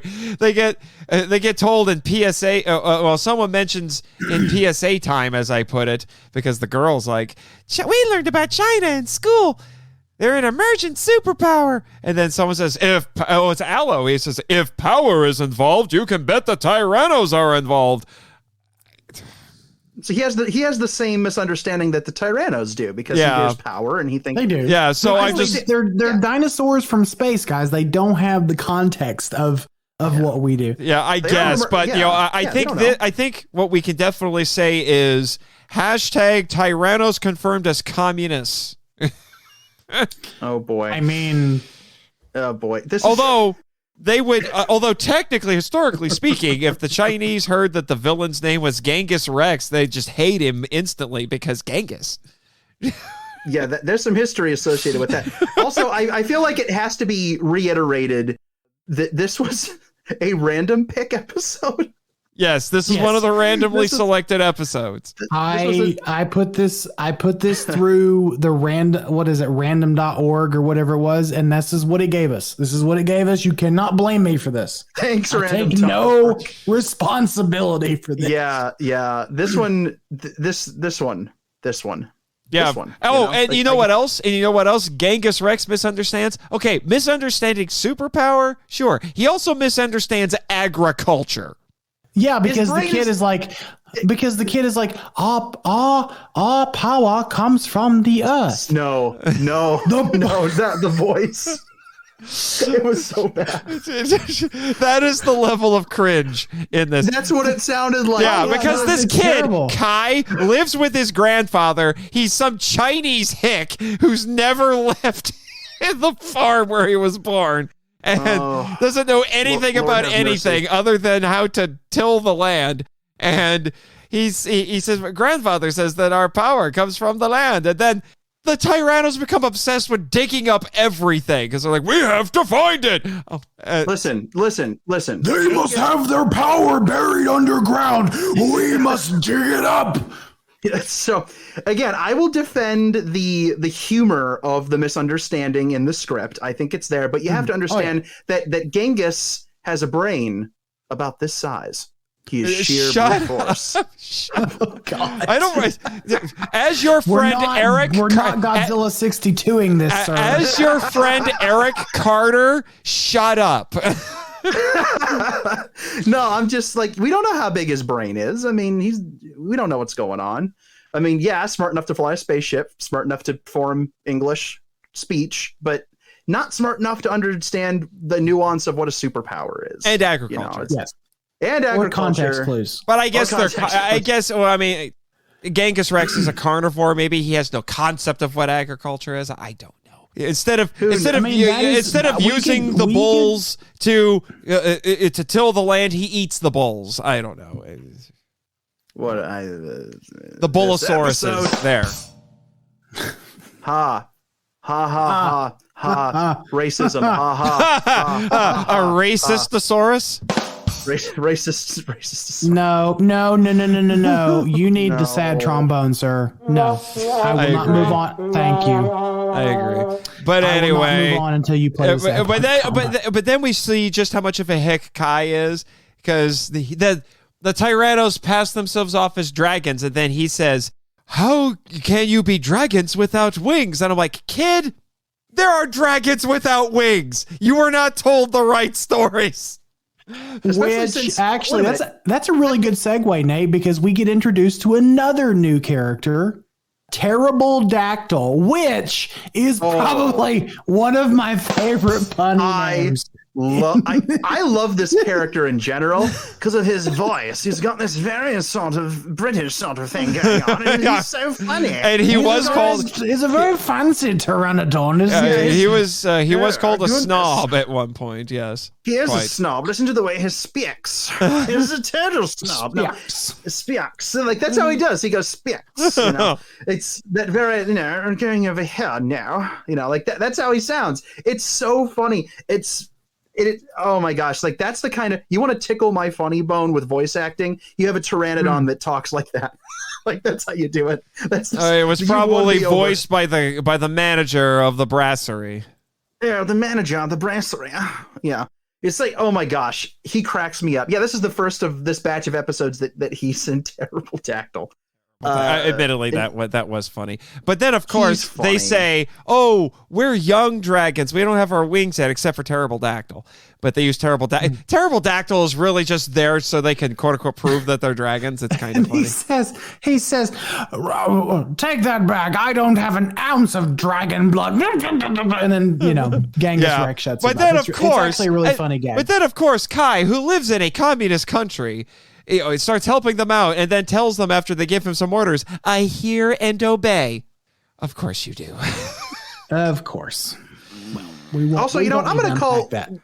Well, yeah. While we're on the topic, I'm going to call BS on the dragons with wings things. You're going to call Bullzord on this? Yeah. I'm going to call Bullzord on it.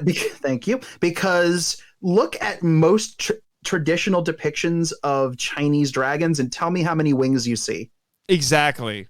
They're serpents. Wings on dragons are a very Western concept. Yeah, I'm also pretty sure that not all dragons in Chinese myths are good. Sorry, Sarah. Sarah, you're wrong. She's not entirely wrong. They were generally seen as benevolent, messengers from above. According to a lot of longstanding Chinese mythology, it was a dragon who assumed the form of the first human emperor of China, who taught the people I'm not denying that and all that stuff. So they have it's a very different relationship. But there were some more conniving dragons here and there if you look. But traditionally, they were wise knowledge givers. I know. Culture. So I know. She's not wrong. But she made a very broad statement that she did. Inaccurate. There are a lot of inaccurate statements and broad There's a lot of inaccurate everything. There's a lot of inaccurate depictions in this whole episode. This entire episode is an inaccurate depiction. Yeah. Yeah. And then I love how the backwater Chinese hick kid can subtly drive the high-tech flying motorcycle at the end suddenly. Yeah. He can do that. I don't have. Sure. I don't really have much else to say about this. Well, okay. I want to bring up. They also rigged the thing. The whole fight at the end. Against the bad guys, because Terrible Dactyl just flies away, and then it turns 3-on-2, and then Genghis Rex gets shot once and runs away. And then Kai outwits them. And then Kai outwits them with a kite. Because apparently the one who's left has no concept of depth perception and can't tell that a kite is not a dragon, because he keeps trying to shoot it thinking it's far away and huge, and he keeps missing because it's right in front of him. I'm like, it's tiny and up against his window. That was my thought too, is like, this dinosaur has no depth perception. This dinosaur... Like, imagine holding a hand up in front of him and him going, this hand, there's a giant hand in front of me. like, no, actually, watch. The hand is shrinking. What sorcery is this? Like, no. What sorcery? No. What jiggery pokery is this? Yeah. Like, explain yourself. Yeah. It's ridiculous. Yeah. Other than that, I just had a couple lines I wanted to highlight. This one made me chuckle a little bit because it's a variation on a cliche. Or as one of my professors at grad school said, shine up the cliche. I'm like, nice job here. They're digging, and one of the bad guys says, "If I dig any deeper, we'll end up back in America." Womp womp. No. That doesn't get a womp womp. That was actually kind of fun. That was actually kind of funny. It was funny. Yeah. It was funny. Yeah, that was funny. Although then there was a line later where Whereas who's the big guy with the blue mask again? He's in most of the episodes that we talk about. Stego? Oh, no. Pretty sure that's hang on a second. Which one are you is it Dimetro? I'm pretty sure it's Dimetro. Maybe it might be Dimetro. Okay, we'll say Dimetro. Because he talks like this, and he kind of talks like Walter Cronkite. Yes, Walter Cronk. I think it is Dimetro. Looking at the cast list, but he gets Kai. Are you talking about the one that drops off? The one that drops Kai off back at his house? Yes. The one you're talking about? Yes. That was Dimetro. Yeah, Dimetro. So, yeah, when he drops him off at the house, he says he has to leave him there when this battle gets hot and heavy. And I just wrote in my notes, oh, my. Oh, my. Oh, my. It's going to get very hot. I'm sorry, grandfather. I got to go help my friends. That voice. And on that happy note, we're moving on to the next much less racist-osaurus episode.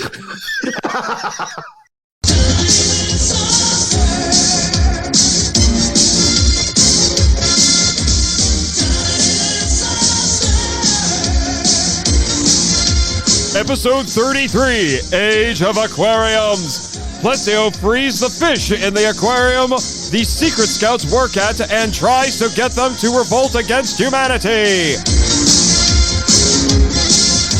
Pretty much. That worked out as well as you would expect. That's a lot of fish. That's a lot of fish. That's a lot. I wanted to hurry up and say it before somebody beat me to it because I knew it was coming. Oh, that was well played. That was well played. That was well played. But this one, oh God. I mean, the last one was probably the cringiest. This one I was face palming so hard. And you have no imagination, Mark. First off, I want to say you must go to freedom. Okay, I've got fishy friends. Okay, I just want to say with the fish or be like, I don't think I like freedom. I'm like, yeah, it was like, congratulations, Dinosaucers, you are now fascist propaganda. I don't like freedom. I don't want freedom anymore. George Orwell's Dinosaurs. George Orwell's Dinosaurs. I don't think I like this freedom thing. I don't like it very much. I want to go back to my cage. Okay, did get the dump button ready. Did anyone else did this episode confuse the out anybody else? Yes. Because it kept flip-flopping. It kept flip-flopping between the humans talking and Icky talking, and then the fish would talk, and it's just a big old jumbled mess. Okay. It is such a jumbled mess because I'm like, wait, is this just a power that he has because he's Aquaman or something like that? Well, and then it turns into all creatures can talk to each other if you just listen. And I'm like, yeah, what kind of tree-hugging New Age BS-osaurus is this? Okay, if any of these episodes had a theme or a lesson, it was this one. Like, if you just take the time to listen to each other, you'll all find out. You'll all get along, Osaurus. And it was pretty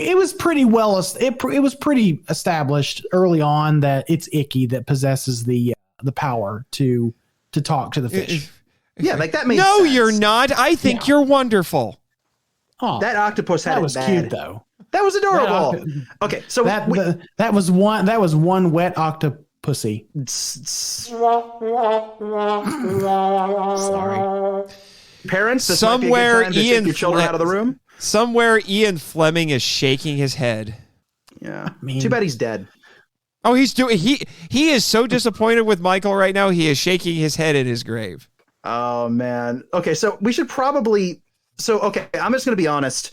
The plot synopsis that you definitely wrote yourself and didn't steal No, from I've Wikipedia. already said, I'm stealing these from Wikipedia. What are you talking about? I know you're stealing them from Wikipedia, Nate, but I'm thinking we have to try to explain this a little bit. So the Cliff Notes, but more detailed than Wikipedia version of this is that Icky, the ichthyosaur, wants to go and hang out in the aquarium where the Secret Scouts are working. That's just their job. They feed the fish. They feed the creatures under the sea. And hashtag child labor. Why is there geese at the aquarium? Listen, okay, we got no, dude. We got to talk about those ducks before I keep going.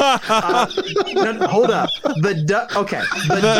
And apparently there was more duck footage in the German version. There was more duck footage. Listen, they didn't have yes, there were more ducks in the German version than you could ever ask for. So here's what I have to say about the ducks. The ducks are very obviously being voiced by a person quacking into a microphone. They are like Probably the same person that voiced the Quackpot. Yeah. So why didn't we have him in this episode? That would have made more sense. He would have been he would have been too smart for this episode because Plessio was an idiot. He is, but yeah, he could. Ducks, well, Quackpot could have talked to the ducks, and he could have started a revolt with the ducks because it looked as though the ducks were the real problem. I know the ducks are revolting. They've always been revolting, but now they're rebelling. Yes. Yes, Dragonheart jokes. But anyway, the ducks are in revolt. The ducks are in revolt. Destroy all ducks. Destroy all ducks. Listeners, don't destroy all ducks. Ducks we do cool. not endorse duckicide. Not only do and real delicious. And delicious. I will say that is true. Not only do real ducks exist, and real duck noises therefore exist, but... I'm sorry. Think about it. Like it's just a guy going into. I want to know. I want to know why. I was listening to it. All I could think was this sounds more like a penguin.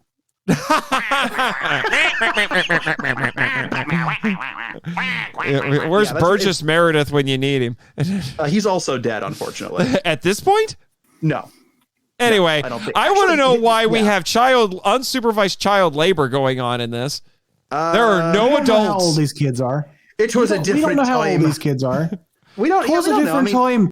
Well, it was a different time. The 8-year-olds are running the sweatshops at this point in life. That's right. So they describe themselves as teenagers. So they look like they're about 7 or 8 years old. Yeah, like, they do, and which is why I don't think they have enough attitude to be teenagers. There. They don't have enough attitude in general. Except maybe Psycho Sarah, who was disappointed that she didn't get splashed because Icky, hear me out here. Icky is an Olympic level diver who can jump into water and make not a splash. It's like that was a funny part. Yeah, and then she's like, and he's like, "What? I didn't make a splash." She's like, "I'm disappointed." And he goes back and he cannonballs in. He's like, "Are you happy now?" He's like, "Yes, I am." I'm like, "Okay, Nathan."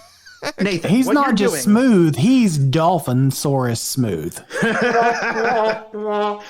Nathan, what's happening here is you're conflating like a mental disorder with childhood. That's what you're doing. Maybe childhood is a mental disorder. Children like adventure and children like to splash in pools. She's not a psycho. She's just a kid. It's a small expression of her otherwise established psychosis. Why? Because she likes to have fun in water like most kids do? She's a kid who likes to splash around in a pool with her talking dinosaur friend. Who looks like a street shark. Childhood, man.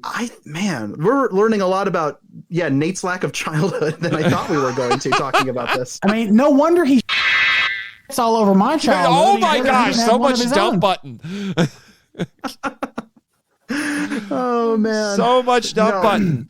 But then it takes about 8 minutes for in the 23 that we have for the bad guys to be like, "Hey, let's do stuff," and it's Plessio thinking, "I bet those fish are the most dangerous things in the world."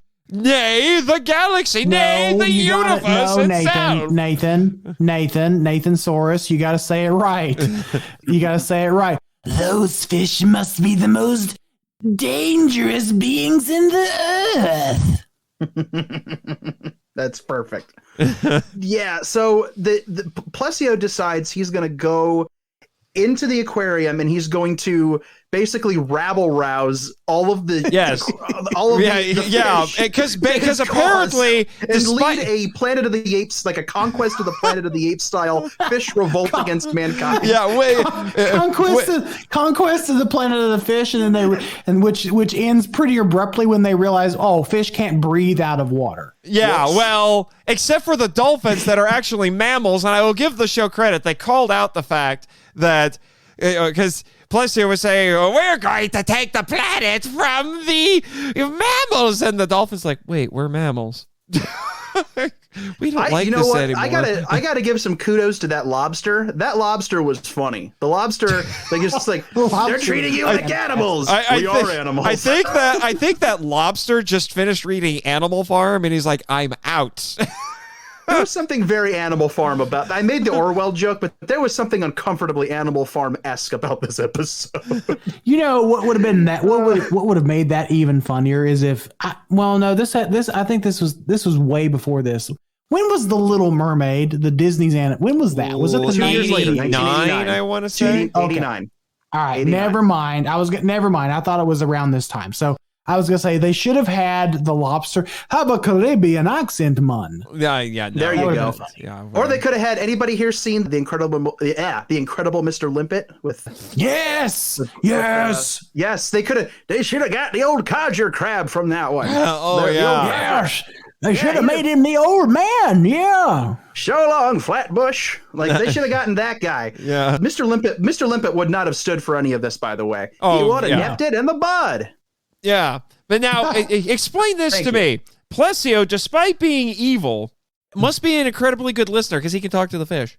Yeah. Well, I mean, he's also an aquatic creature. So the implication being that all aquatic creatures can speak to each other, right? I mean, obviously, Icky knows and Plesio knows. But they only if they'd have just left it at that, I could go with it. But they specifically call out at least twice. You have to listen. Nathan.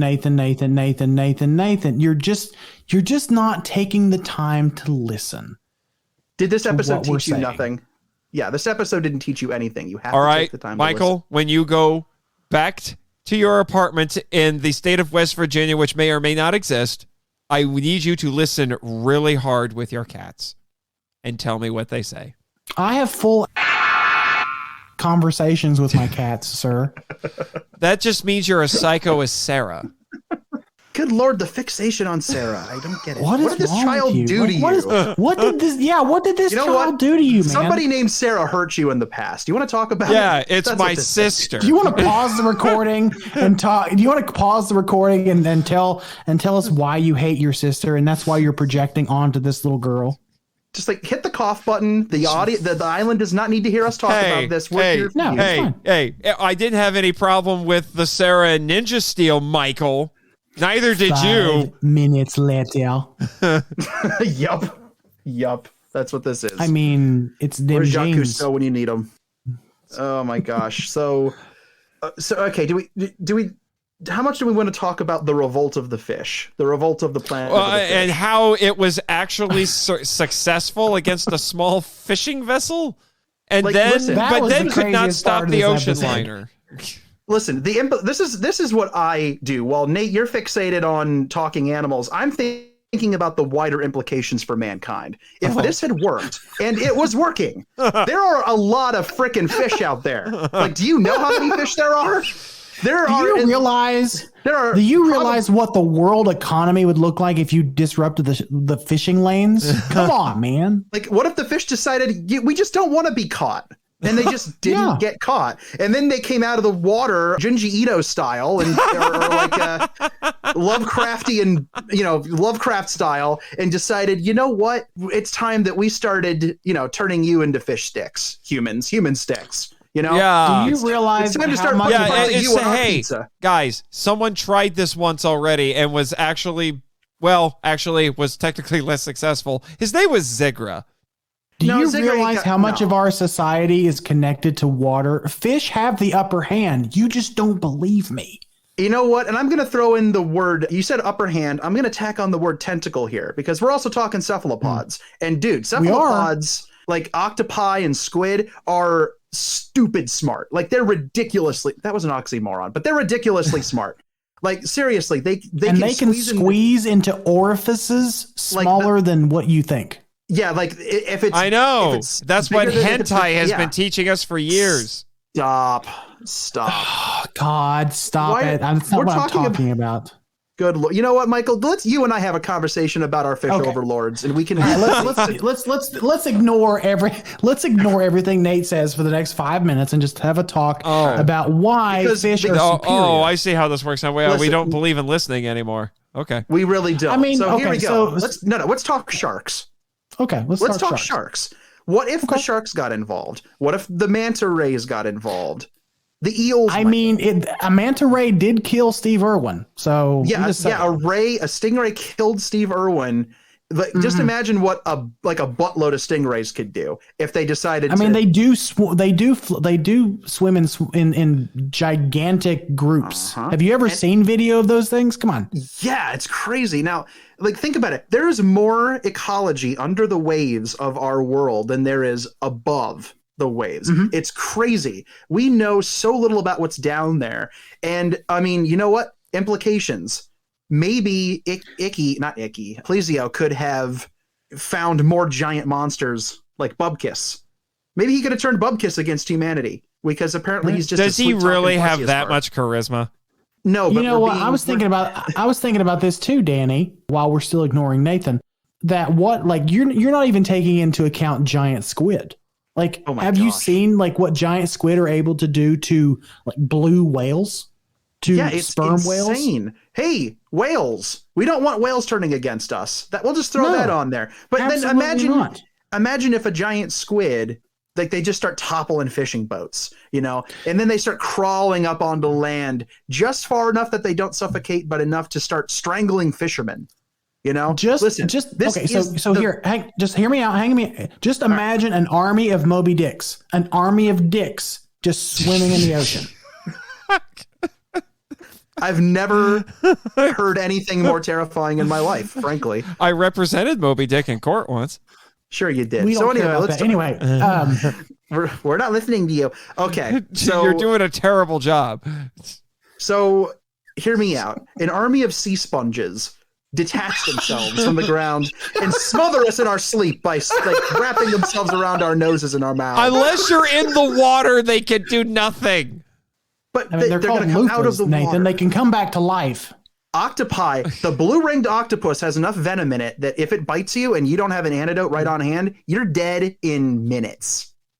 What about a freaking tigerfish? Those things are or a lionfish. Sorry, lionfish. Lionfish. Tigerfish? What is a tigerfish? What is this tigerfish you speak of?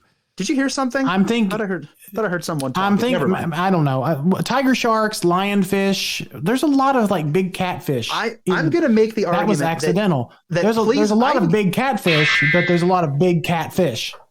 I'm going to make the argument. Hold on a second, Jet. We're wrapping up. I'm going to make the argument here that this is the most insidious plot that the villains of this show ever tried. And I'm actually going to go a step further and say that Plesio should be running the Tyrannos. I think that this is the most brilliant thing they ever tried. I think he should be in command. And you did notice that Genghis Rex really didn't have a lot to do in this episode. So that's probably he didn't have a lot to do. I bet. Hang on, Jet.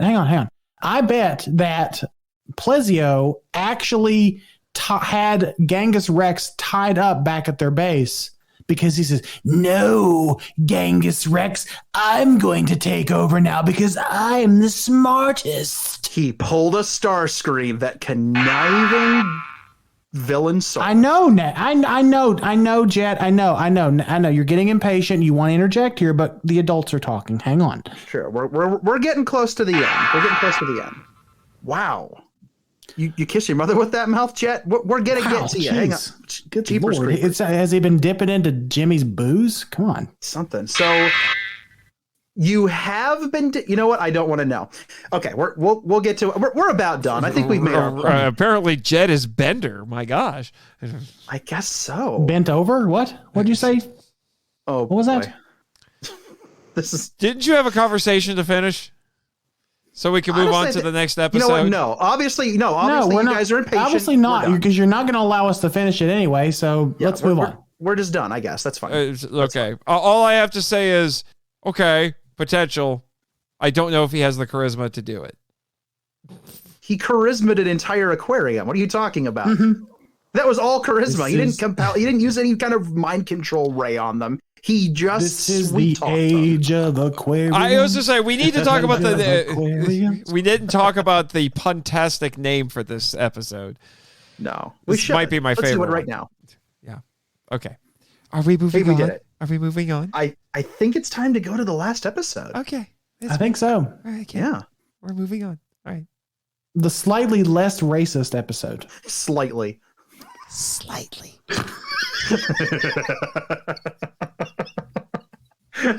Oh no. With Tow Truck Studios. Save it for the actual discussion. I just can't contain this. Mum's the word, but my God, I laughed harder than I should have. Gorgonzola versus Kramer. Okay, save it! Save it! Save it! Saving it. Saving it, sir. All right, fine. It's still gonna be funny. It's still gonna be funny 5 minutes from now. So just keep going. All right.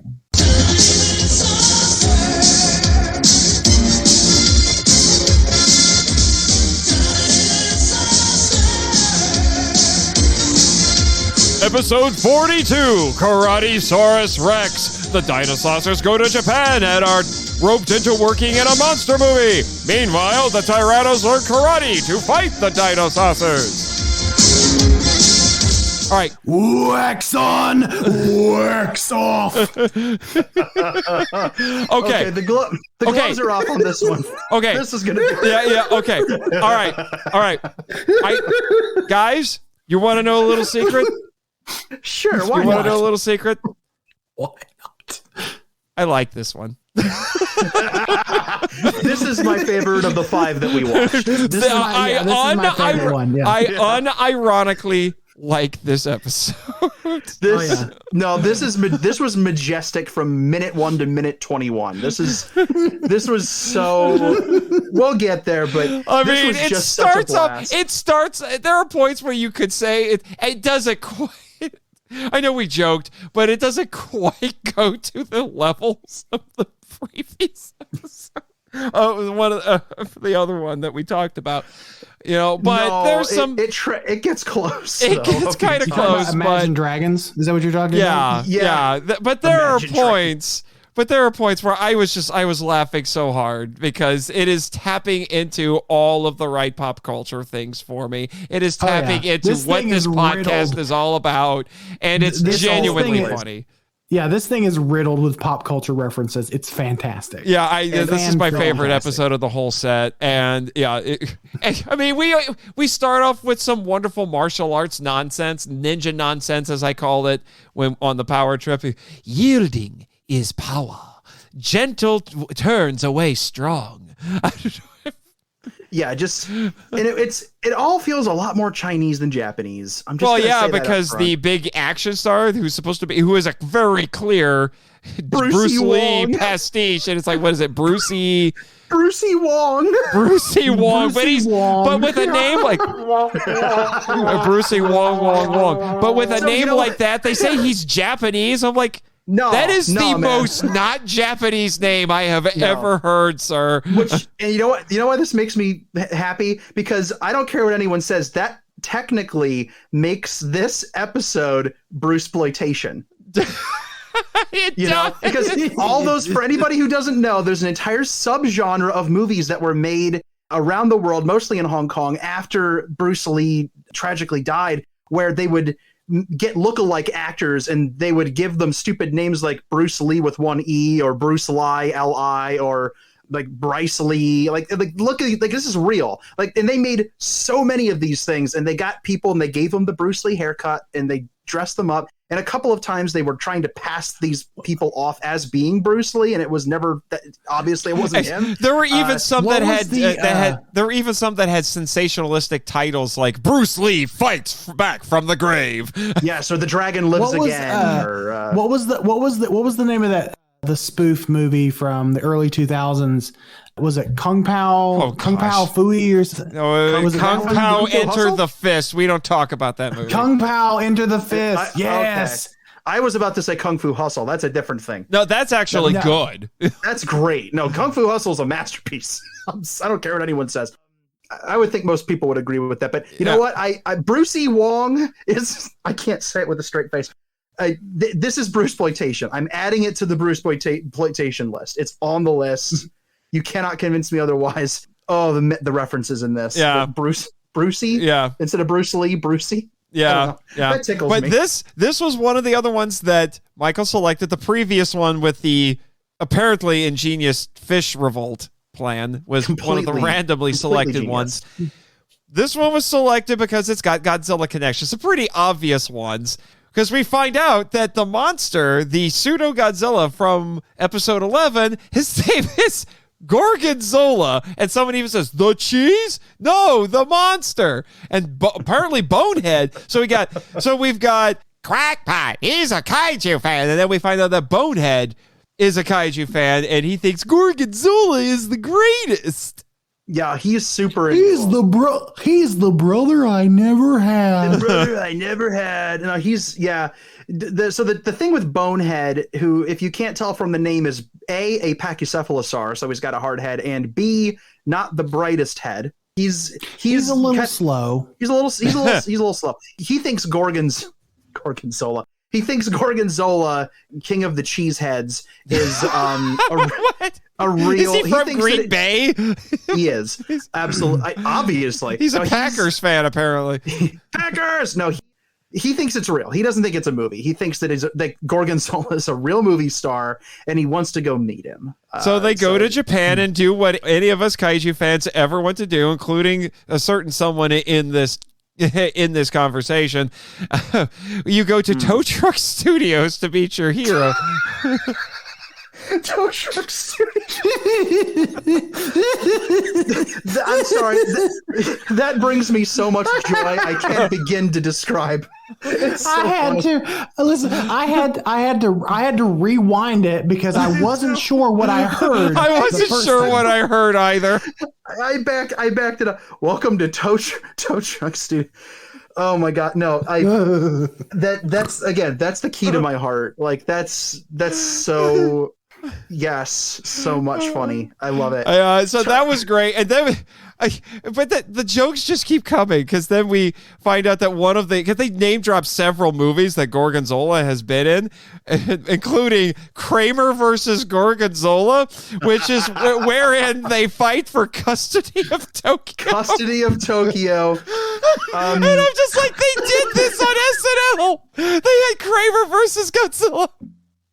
So either you guys just know about the movie or this is a deep cut. This is a deeper cut than you realize, guys. I don't know. I feel like it was the two different entities coming up with the same parodies, separate from each other and independent.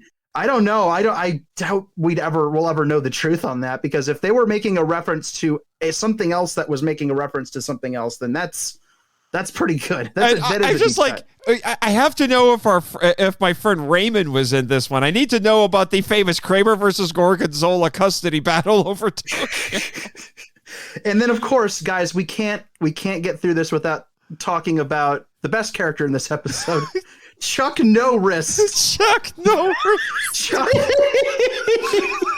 Okay. All right. So the Tyrannos get wind that the Dinosaucers are trying to learn karate. No, they're going to Japan. They want to learn. Well, no, they were learning karate at the beginning. Yeah, they were going to Japan. Yeah, they were learning karate, and they wanted to learn karate too. So they wanted a Senseisaurus. Get it? To teach them karate. So Terrible Dactyl just goes and rents a video, and on the video we need to talk about the fact that Redbox existed in the 80s. Right? This is a VHS vending machine. This is free. This show predicted Redbox. This is some Simpsons level prediction stuff we got going on here. I'm just saying. This is true. So you were saying, Michael. Well, I was just gonna. No, I was almost done before I was interrupted. Sorry. Interruptosaurus. There he is. Interruptosaurus. Anyway. Oh boy. So Terrible Dactyl rents this video of Chuck No Wrist, and they're watching. Pure joy. They're watching. And he had the karate caballeros.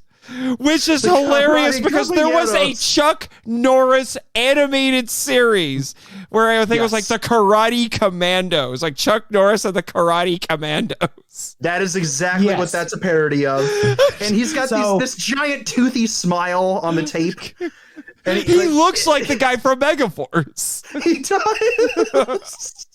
Even in the 80s. Even in the 80s. And he's going through all of this stuff. It's like, if you want to be a karate master, you have to think really hard. And then punch. Think, punch, think, punch, think, punch, think, punch, think. This is an instant everybody, icon. do it. Think, punch, think, punch, think, punch, think, punch. Okay, anyway. And then he tries to break the board, and it doesn't break, and he ends up hurting his wrist. But he doesn't. He never stops smiling. He's like never Captain stops smiling. He's like Captain Freedom in the running.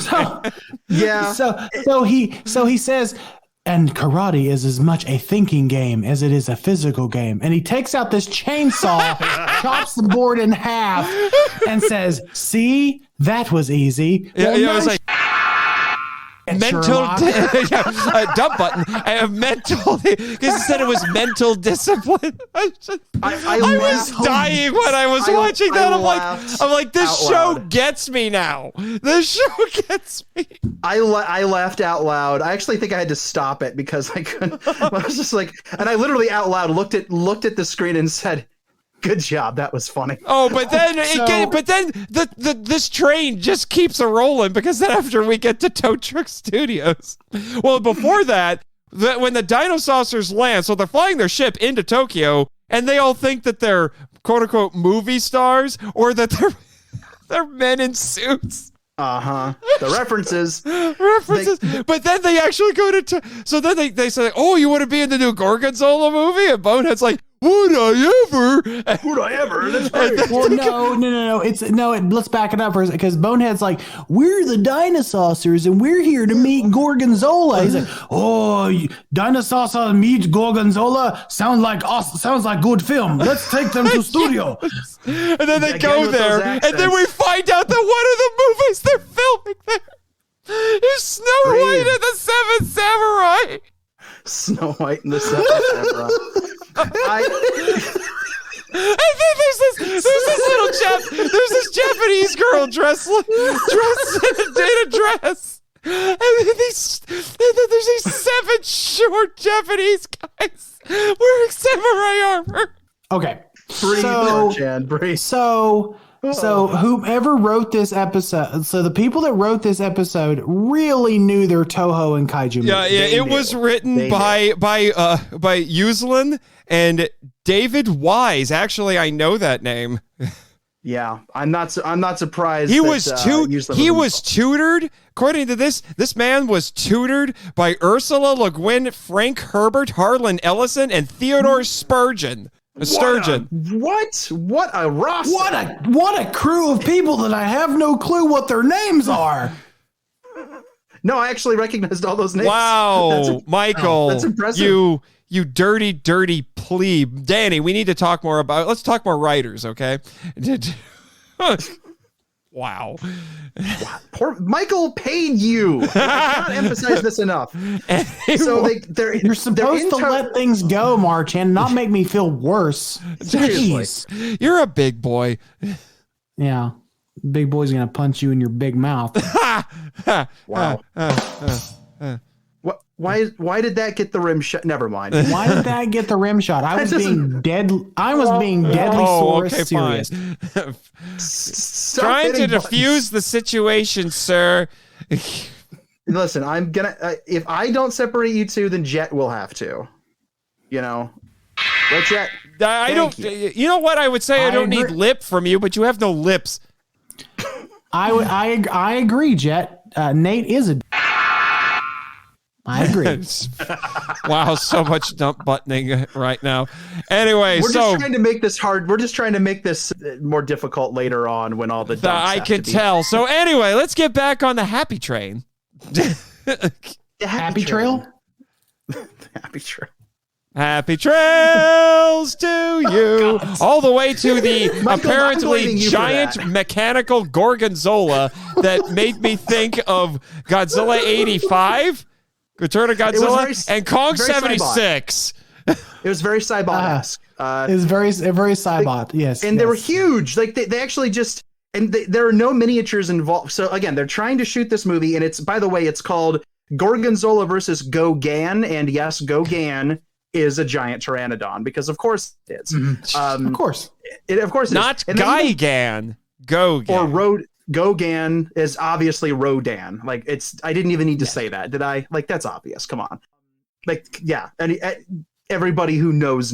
People in 1987 who saw this and who are kaiju fans were probably crapping their pants happy with all of these references. Like, oh my God, someone gets me. Yeah. You gotta understand, 1987, there was no internet to get on and do this kind of stuff. So did both of you make sure to change your pants before we went on the air? I plead the fifth. Ha! So Okay. we were talking The about robots. Gogan. Gigan. I already made that Yep. joke. Gugon. Glue gun. Glue gun. So anyway, Gorgonzola versus Glue Gun is being shot, and what really blows my mind about this is that there are no miniatures involved in the production of this No. kaiju movie. Yeah, They built 1/1 scale giant monster robots. But it's like a Scooby-Doo episode. Remember the Scooby-Doo episode with the giant King Kong, and it turns out it was a robot? That's what this is. Like that's what this is. And right down to the fact that there's a hatch in the back of the head that you got to get into. Yeah, so it's also Mecha Gorgonzola? It's Mecha Godzilla at the same time. Yeah, it's Kiryu at this point. It's Kiryu. I was getting some Akane flashes there. I was like, okay, interesting. So they instead of making miniatures in like the traditional way, they just literally made basically real giant monsters. Like these things are destroying actual buildings. They literally just made mecha. Like they made it for a movie, but if you think about it, they just made giant destructive robot monsters, and they caused some serious havoc because, of course, Genghis shows up and to test his. We have scenes of bipedal dinosaurs wearing karate gis. My life is now complete. Yes, Of and course. their I mean, sensei yeah. doesn't even bat an eye. He's just giving them the lesson. And like they're just humans. Like he's just giving them a normal karate lesson. I also like that they were nice enough to shrink to fit inside the dojo. That was very nice of them. That was very this show has a problem with scale. Yeah, mass shifting. yeah. That's what they call it in Transformers. Mass There's a little. There's some mass that's the shift one about it. that's the word I was trying to think of the other day, Nathan, when we were talking about the Godzilla comics from Marvel. Mass shifting. Mm-hmm. And the Hanna-Barbera Godzilla cartoon has some mass shifting problems in it too. And I hate to use the word problem because it's just a thing. Like it never bothers me. And it definitely doesn't bother me in Dinosaucers. But yeah, they shrink down. They go in the dojo. They have their little like enlightenment moment, which doesn't stick because they're the villains and they can't learn anything. And then they go and they steal the control box at Tow Truck Studios from a guy who's working on the set who looks up and just goes and runs away. Like he's like I don't know why. Not Honda. You talking about Ishiro, not Honda? Ishiro, not Honda. He just kind of takes the box out of his hand, and the guy turns around and just goes and it's I don't know why it made me laugh because this guy was just like, oh my gosh, and he's out. It's like, oh, those crazy guys from Subaru are playing a prank on us again. Get them off the set. Well, no, it wouldn't be. What would if we have Tow Truck Studios? What would be the parody Subaraya Productions in this? Sue your mayo. No. Sue your mayo. No. Sue your sue your rye bread. Sue your rye bread. Sue your no. Super. Hang on. Super. Sue Uriah. Sue Uriah. Sue Uriah. Sue Uriah. Super urethra. Nope. Hang on. Oh. Wow. Please don't keep that. Hang on. Sue your. You know what? I'm gonna. This will take forever. We're gonna move on. Yeah. I'll think of Sue your mama. I'll think of it. Sue your mama. Sue your mama studios. Sue your mama studios. And then what would Dai be? They were barely extant at this point in 1987. But what would they be? They'd be like I don't know. There's a Turtle lot. There's Studios. A lot. Anyway, moving on. Turtle Studios. Anyway, so So one of the, just really quickly to talk about mass shifting here for a second. We've got Bonehead and Dimetro that says we're going to dino evolve, but yeah, that comes back again finally. It's established in that what happens throughout the series. It's just this is really late in the game. It's established in that first episode that when they dino evolve, they get really big, like the actual size of dinosaurs. They did not, and they say, well, we're going to dino evolve and take care of this problem. I fully expected them to dino evolve and get bigger and battle not Rodan, but I was sitting there thinking they could have done everything that they did without dino evolving. A better name for not Rodan is Fodan. Fodan. Yes. Thank you. Yes, it is. I'll let that slide. You guys have anything else to say about this episode? There's actual action in it. And it's actually funny. Yeah, I was gonna say there's because they actually they dino evolve and actually get into a kaiju fight. I have special mention to make of the destruction in this. The animation for the crumbling buildings, solid. It's like I said. Yeah, they even thought to make like the hurricane wings for Fodan. As Fodan is flapping its wings, it's causing like debris and things to circle around and go everywhere. That actually was a nice touch. I was impressed with the animation in this, and I'm curious, where did they get a working atomic laser for not Godzilla? Probably the same people Doc Brown bought the DeLorean parts for. Probably, yeah. Which means they're going to Libyans. show up and murder all of them at some point. I don't know how, but they found boy. me. Yeah. Oh, I want to know, did anyone pick up on the fact that apparently Gorgonzola can talk? I mean, Godzilla talked once, so I guess that's a reference. Yeah, something funny's going on. You better check. Okay. Yeah, like that's exactly. Yeah, he puts them on the roof and he says, "Stay here." What would be the name of Angers if we have Gorgonzola and Gogan? Ooh, Anger. Anzilla. Anzilla, yeah, I mean Anzilla. Anzilla! Something funny's going on. Well, no, it couldn't have been Anzilla because Toho freaks out about that's true. About Anzola. Anzola, Anzola, yes. Anzola. Wait, is there another kind of cheese that sounds like the name Anguirus? Hang on. Anzilla, king of the monsters. Cheese. Hang on. Cheese that starts with A. Cheese that starts with. All right, actually looking this up. He's doing. No, this is important, Nate. And also, this is important. We're paying for this, so you got a deal. Yes, I'm getting my money's worth. Gosh darn it. Alphabetical. Stop trying to make that stick. It's not gonna work. King Gaguda. Nope. King Gaduda. That's the three-headed golden cheese dragon. Yes. Cheddar. A lot of these names are in French, and I don't read French. I think we got to abandon this joke and move on. I think we do. Yeah, we tried. Hey, listeners, if you know how to change Anguirus into a Dinosaucer cheese adjacent pun name, please do write in and let us know. Also, King Caesar would be King Cheddar. Obviously. Yes. King Cheddar. Yes. I'm throwing that out there. I feel like we can lock that in. And maybe this is okay. So I got one. So there's a cheese called Ambert. So it could be Ambertosaurus. Ooh, I like it. You know what? I think we have to lock it in. I think we're not going to find anything better. That's it. We're not. I said, all these are in French. Never mind. Yep. I think we're going to table all of the rest of the cheese names for famous kaiju for another time, as much as I would like to continue. Okay. Because we're already 2.5 hours in. Unless you want to have like Gudera or something like that. Gudera. Okay. Gudora. Briagon. There are other cheeses, right? You know, we got to stop this. We're going to keep going. Is there anything else we need? Mozzarella? Mozzarella. If they can use Gorgonzola, they can just name a monster Mozzarella. Mozzarella. Think about it. Like, they don't even have to make a pun out of it. It's just mozzarella. You know what? I think Dinosaucers are starting to get to us. I think so. So, closing thoughts on Dinosaucers before we start wrapping things up. Just in general? Go ahead, Dani. All Just right, in man. general, yeah. This show, and I said it before, is such a purely entertaining, singular, yet so much a part of its time oddity that it can't help but fascinate. Like, it's just, I'm so fascinated by this show. I'm entertained by it.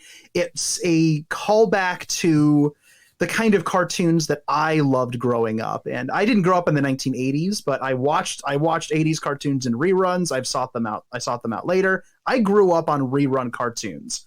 And this is the kind of thing that just, like, it's patently ridiculous. It knows it's ridiculous. But it's not a bad show. Like, there are a lot of cartoons from that era that are silly and funny, but they're just not, like, you love them and you miss them, but they're not solid. They're not objectively great.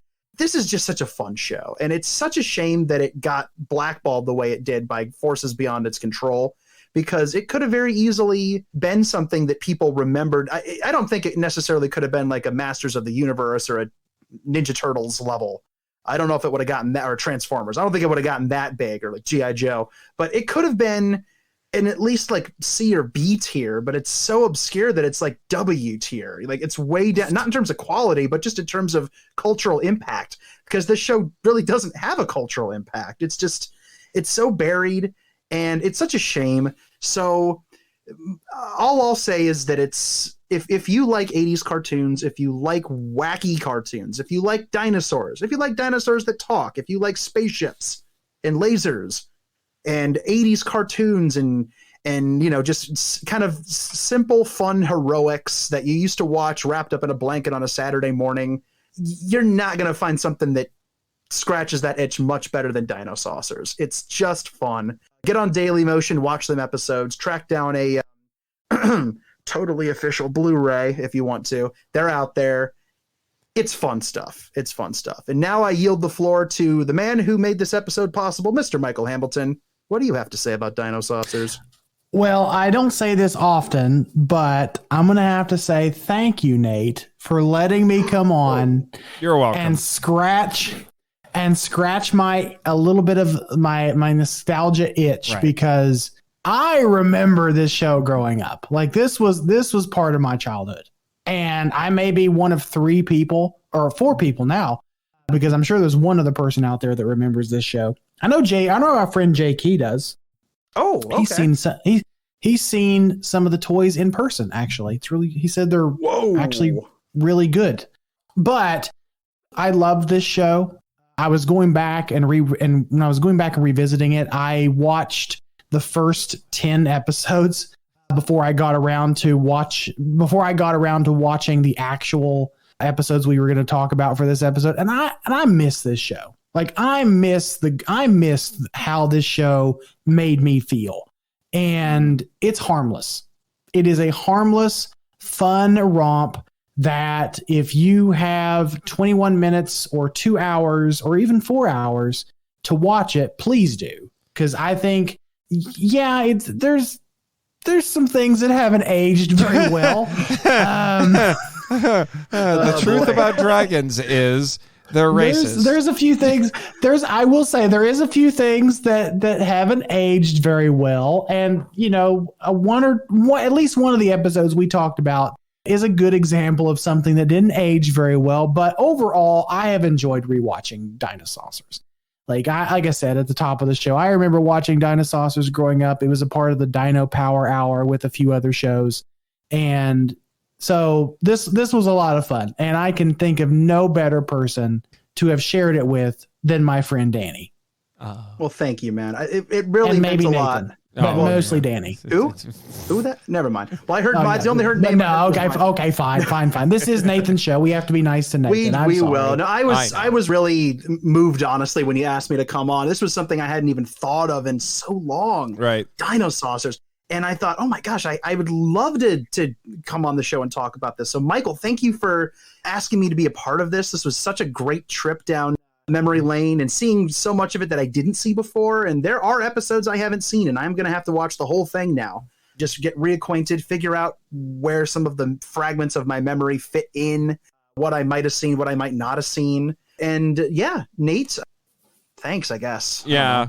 Well, I know we've been ragging on each other and to a certain extent on this show, basically this entire time. But I am glad that we got to have this talk and that I was able to give you, especially Michael, an opportunity to revisit this. I know you had name dropped this on Kaiju Weekly, and I'm like, what the heck is he even talking about? He just throws it out there like everyone knows it. And, you needed an excuse to talk. It's like blue Pepsi or Pepsi Clear. Like, not everybody knows it, but once you find it and you actually try it, you enjoy it. Right. Yes. Right. And I will confess, if I came across this show, because I didn't see this as a kid, I didn't even know it existed. But if I came across this, I don't think I would have kept following it. It's not something I would have been interested in. To be honest, looking into Dino Riders, that seems more my style. But I was entertained, especially in that last episode. I'm so glad we talked about that one. That one just brought such joy to me. Yes. So that was like, okay, the show gelled. If only all 65 episodes could be this, but you only saw 5 episodes. You can't. Yeah, you only make saw 5 episodes. There could be 60 episodes of just pure unadulterated joy waiting for you. Like We'll you see. literally watched 1/8 of the show. wow, Like, you've yous can math. Yes. I definitely didn't just do that on my fingers while Michael was talking. Totally. Really? Yes. Truly. Yeah. I feel like I Natural. pulled off that. Yes, I don't quite. think I think I fooled them. They don't suspect a thing. Right. Yes, quite. yes. Moving Yes, on. quite.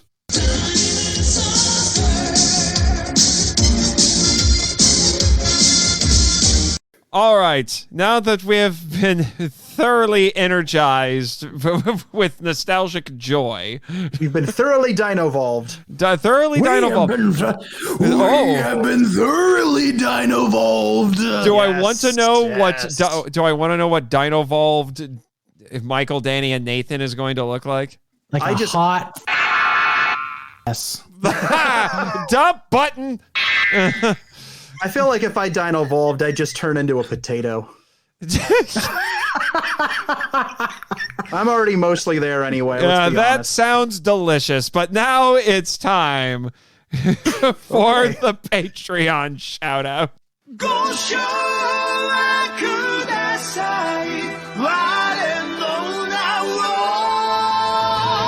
Travis Alexander. Michael Hamilton Saurus. Daniel DiManna Plodicus. Eli Harrisosaurus. Chris Cookadactyl. Bex from Redeemed Otakuopteryx. Damon Noisosaurus. The Cellcastodon. Eric Anderson Spondylus. Ted Williamsosaurus. I get all the easy ones. Packy Winja the Ninjalodon. Brad Batman Nettleman Ceratops.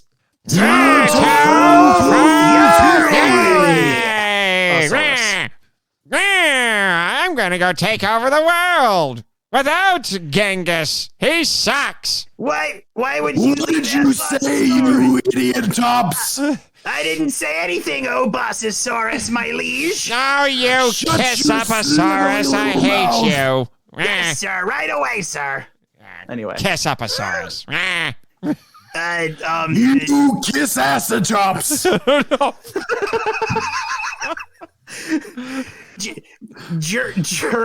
Jerksaurus. I don't know. I think we've expended this. We have expended the joke at this point. Dilopha And my loser. voice is almost expended. This has been thoroughly expended. But what has Diplana not suck. I don't know. But what has not quite been expended is season 3 of MIFE, which is coming to an end, unfortunately. We do have one more bonus episode. Dani, you're gonna have to come on one more time this season. I'm gonna have to come on again. I'm barely even gonna be. You know what? I'm barely even going to be able to make it back with my Pteranodon robot. I know. The way it is. I know, but I'll figure it out. You know what? Yeah, I might have to Skype in next time. Yeah, I think you're going to have to. You and Elijah Thomas, the other guest. This is a bonus Amerikaiju episode, and it will be featuring MIFV's first ever episode on an SRS cinema film. Oh, because whichever one could it be? Mr. Yes, Marchand? because I will be interviewing two of its stars, namely I felt quote the air quotes on that, and that stung, Marchand. It stung. I felt those air quotes. You do have an IMDb page because of this. This is true. I am in a movie that you can get in a Walmart bargain bins everywhere, and it's on Tubi. You can watch a movie I'm in on Tubi. What's the name of the movie, Nate? Zillafoot. Dun dun dun. I mean, da, da, da, da, da, da. I don't know. No. That's going to be an interesting conversation because, yes, for anybody who doesn't know, I'm not going to get into it because there's a whole episode for it. But yes, it's an independently made kaiju film. It was made for, I don't know, like $1,500 or something, or like No, I thought it was 20, but it might have been. It was released by SRS directly. It was made by them for them, and through means that will become clear when the episode is eventually recorded and put into your ear holes. Yes. I am in the movie. I am in a kaiju movie. I play a role. I am in the cast, and I'm credited as a co-director. It's one of the legitimately coolest and silliest things I have done as part of the kaiju community. Yep. And I can't wait to talk about it. And Yep. Elijah's going to be there too. He's going to have some interesting behind the scenes stories to tell on that. yes, film. because there aren't very yeah. many podcasts that have covered this, but I'm actually getting actual legit inside information about the making of this movie that I can tell you those other shows didn't have. Yes, it's going to be the Zillafoot expose you didn't know you needed in your life. Exactly. quite. Also, it's funny, Dani, you play a podcaster in that, so I guess you're just thinking back to all of your friends like Michael and I, and you're like, I'm just going to channel that. It was an overt and very unflattering parody of you, Nate. That's what it was. Of course it was. No, it wasn't. I'll have more to say about it in the episode. But yeah, I play a podcaster. I just used my collection room back in Ohio as the set. Which means I guess we'll be, if you're going to do it via through Skype, then we're going to be recording live from the set of Zillafoot. Live from the set. You know what? That's almost worth me having a broken Pteranodon robot. Actually, you know what? Would you mind terribly looking under the desk and seeing if there's a roll of duct tape? Let me see. Just take a look. Yeah, This duct tape all over the place. Yeah. You never know. Yeah, It's a long shot. I mean, Nate, do you happen to have any duck bill tape? Actually, Hey! I do. Oh, he does. Well, you know what? Hey, pass that over here. You know what? I might be able to patch the holes in the wings. I might be able to fly home. If Red Green has taught me nothing, it's that duct tape is the handyman's secret weapon. Listen, duct tape fixes everything and anything. I learned this in 4th grade, and I have carried that knowledge with me all these years. So you know what? The wings might be more duct tape than metal by the time they're done, but I think I might be able to get home with this. And I will bring in a roll of duct tape back to you to replace this one next time I come to the island, and you can count on that. I appreciate that, man. Thank you. You're welcome. You're welcome. And I then got a lot of taping to do. Yes. And then it's weird to think about this, fellas. Season 3, Amerikaiju comes to an end. We're breaking chronology, but I feel like I have to, even though this inspired an infamous, shall we say, debate on Kaiju Weekly. But next to the original King Kong, I think this is considered probably the greatest American monster movie ever made, even though it is technically our competition, Jurassic Park. Which I will actually be coming back on for. You're going to be on for Jurassic Park. Man. I am going to be on for Jurassic Park. I'm happy for you, Michael. I am going to be on for Jurassic Park. Well, what am I supposed to tell Bex, who is the actual guest? Well, you know what? That's just tough. I'm going to be on for that episode. Wow, Jet. Yeah, keep that dump button ready. Oh man, I heard what he actually said. Everyone, I was here. I heard everything. I've been trying to weasel my way into that episode for months, and Nate will not budge. Yeah, tell you what, Michael. You and I let's just start a Jurassic Park spinoff podcast, because you and I haven't talked about enough spinoff podcasts yet. This will be like our fourth one. We'll just do we'll do Podcast of the Apes, which is probably still going to which might actually happen. It should happen. It needs to happen. The Harryhausen podcast, the Harryhausen podcast. Anything would be infinitely better than this half rate show. Oh, this half rate show that you throw all kinds of money at. The natives are restless. I'm scared. Yes, they are. Now, this would normally be the part where I announce what the actual final episode of the show is going to be, but my boss hasn't told me yet. He told me to keep a slot open, and when the time came, he said, he would tell me what it was. So that means that the board will just randomly drop a title of a movie on Twitter, and that's what you have to cover? No, they told me they will send a memo. Oh, okay. That sounds ominous as all get out. It does. I don't know. I don't think I'd trust them if they told me to keep a slot open. Will there be any more? Because I know how your last finale went, Nate. Will there be any more special appearances or special guests? Hopefully not. Yeah, that's what you said last time, and we were literally imprisoned and forced to watch a movie about Yeti nipples. I know. Mm-hmm. We don't talk about Yeti nipples. You know I loved that film. I would talk about Yeti all day. The nipples, no, I will never talk about those again. But the movie is fine. The movie is shameless self-promotion.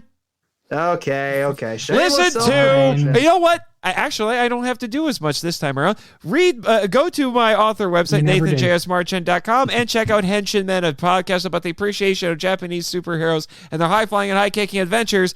I am technically done. I will yield the floor to Michael, my co-host on the other podcast I do. Well, thank you, good sir. Yes, quite. You keep saying that, and I keep PTSDing a little bit every time you do. Right. So I'm Michael. I've been on the show a ton of times, and I'm also the co-host of Power Trip Podcast, a journey through the Power Rangers franchise, where we talk about Power Rangers, and we talk about them in great detail. In so much detail, we spend hours doing so, and we're actually, at the time of this recording, we're actually coming to the end of season 1 of the Power Trip, which is actually kind of bittersweet. I was telling you about this earlier this week, Nathan, how bittersweet it kind of is that we're nearing the end. We just published our episode on Ninja Steel. Our next episode is Beast Morphers, and then after that, it's Dino Fury, and that'll be it for season 1. It's been a fun ride so far. Also, if you want to check out the other projects that we're involved in, just go over to kaijuramamedia.com. But yeah, kaijuramamedia.com is where you can find information on the magazine, on the Power Trip, and the Kaiju Groupie podcast, my former talk show. Henshin Men podcast is on there. Kaiju Weekly's on there, back episodes of that show. Maybe one day, sometime soon, eventually, I don't know yet. Maybe when pigs fly, we'll let the Monster Island Film Vault be a part of that. But we'll see. I have been sending you applications for months. And they keep going to spam for some reason. I don't know. I don't know why. But yeah, so that's kind of what we got and what we're involved in. You can follow the Power Trip on Twitter and find everything there. So I will yield my time to the distinguished Mr. Dani DiManna. Right now, so if you like reading Godzilla books, I do write those as well. So I've got a website for them, and if you like reading that, there's a website. I don't even remember anymore. I can't do that. Okay, for real. Yeah, it was actually me, Daniel, the whole time. I tricked you, didn't I? Okay. I know. Shock and awe. Yeah. So okay, for real.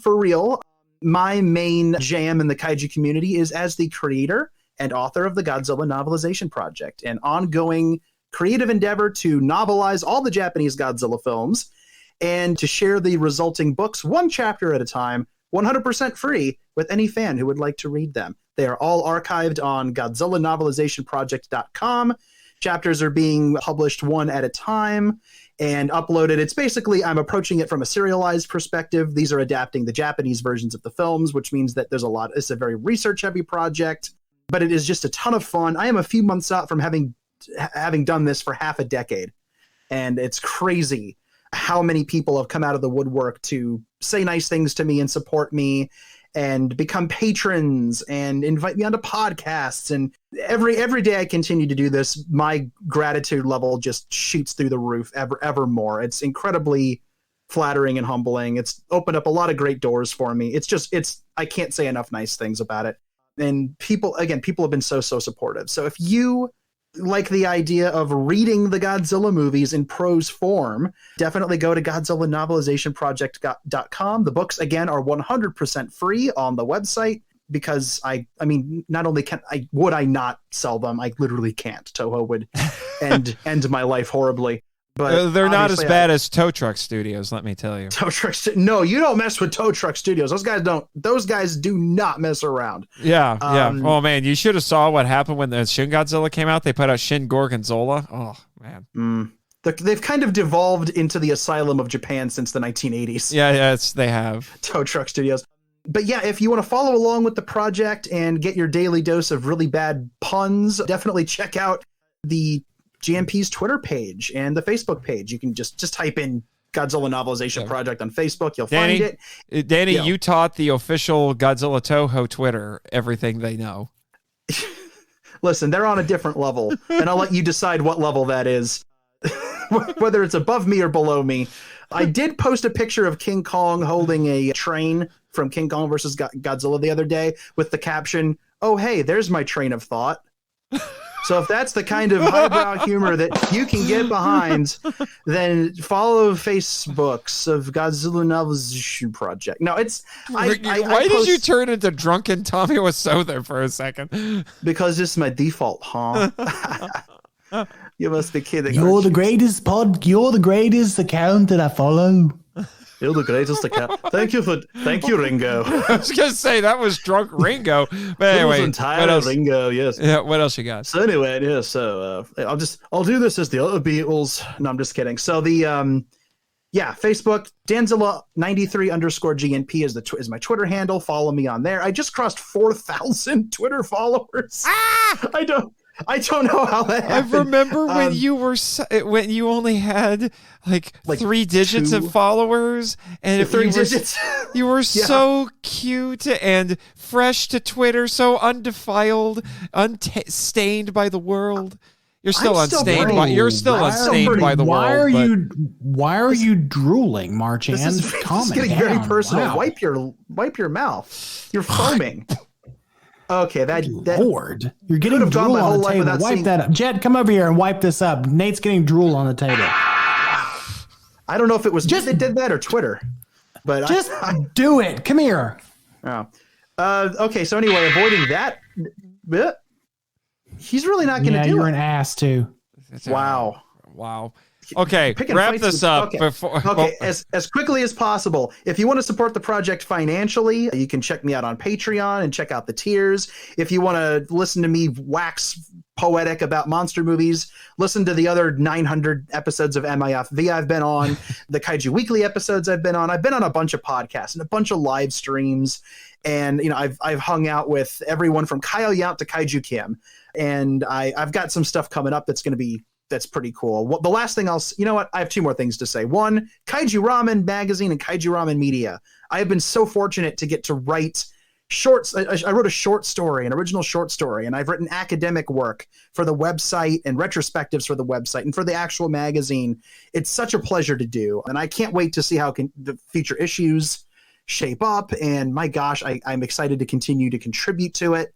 What a great project that is. And I'm not just kissing up because Michael's here, but you guys know I will accept all of the kissing, so it's fine. Oh my gosh. Just call me Bossasaur, or if you want to, you can call me Daddy Sore. Listen, it's not that I don't appreciate the offer. It's not that I don't appreciate the offer. Gonna decline. Anyway, what what the heck else am I doing? I feel like I'm missing something. Oh, okay. It's a tease. By the time this episode comes out, there will be an entirely new Godzilla novelization project short story published for the world to read. I'm keeping the specifics close to the chest, unless you're a Patreon supporter, in which case I've already spilled the beans. But all I'll say is that it involves Terror of Mechagodzilla. My favorite. Yes, Terror of Mechagodzilla. It's a short story. It's not going to be a long one, but I'm hoping people will really enjoy it. And it tackles an aspect of Terror of Mechagodzilla in a way that I think is unique, and I hope people like it. So yeah, that's coming out here soon. Keep an eye on the socials and on the actual website for that when it drops. That's about it. I'm out of things to say. There you go. Well, yeah. So before I forget, and because I promised, I have been doing a lot of podcasting, streaming, whatever, with the fine folks at the Monsters with Attitude over on YouTube. And Dani, you were on a show with me, I think it was last weekend, where we talked about Godzilla Day with those gentlemen. And it was a lot of fun. So they asked me before, I told them I was going to be on this show, and they asked me to give them a quick plug because I've been doing a lot with those guys, and they're a lot of fun. They made me an honorary member because I don't know why. I guess they like what I have to say. Oh, I don't know. Maybe you're good at this. I think it's time we cued those credits, Jet. All right? Thank you for listening to the Monster Island Film Vault, a podcast produced and hosted by Nathan Marchand. If you want to join the discussion and be heard on the show, we'd love to hear from you. So email us at feedback@monsterislandfilmvault.com. Our website is monsterislandfilmvault.com. Follow us on Facebook and Instagram at Monster Island Film Vault, and on Twitter, where our handle is @TheMonsterIsla1. You can subscribe to us on YouTube, Spotify, and TikTok. Follow Jimmy from NASA on Twitter @NASAJimmy, and our many other colorful characters using the links in the show notes. The podcast logo was created by Tyler Souls from TylerDrawsComics.com. Our theme song is Wanderer on the Offensive, live edit by B33J, Sarax, Juan Madrano, and Nonsensical Lexus, which is a remix of Counterattack Battle with the Colossus and The Opened Way Battle with the Colossus by Kootani from the video game Shadow of the Colossus.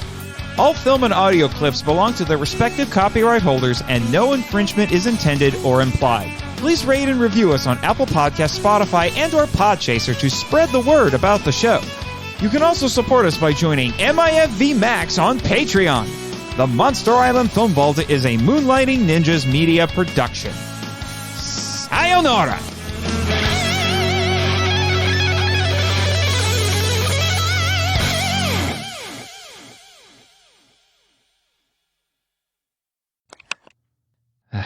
Nathan Marchand, Personal Journal.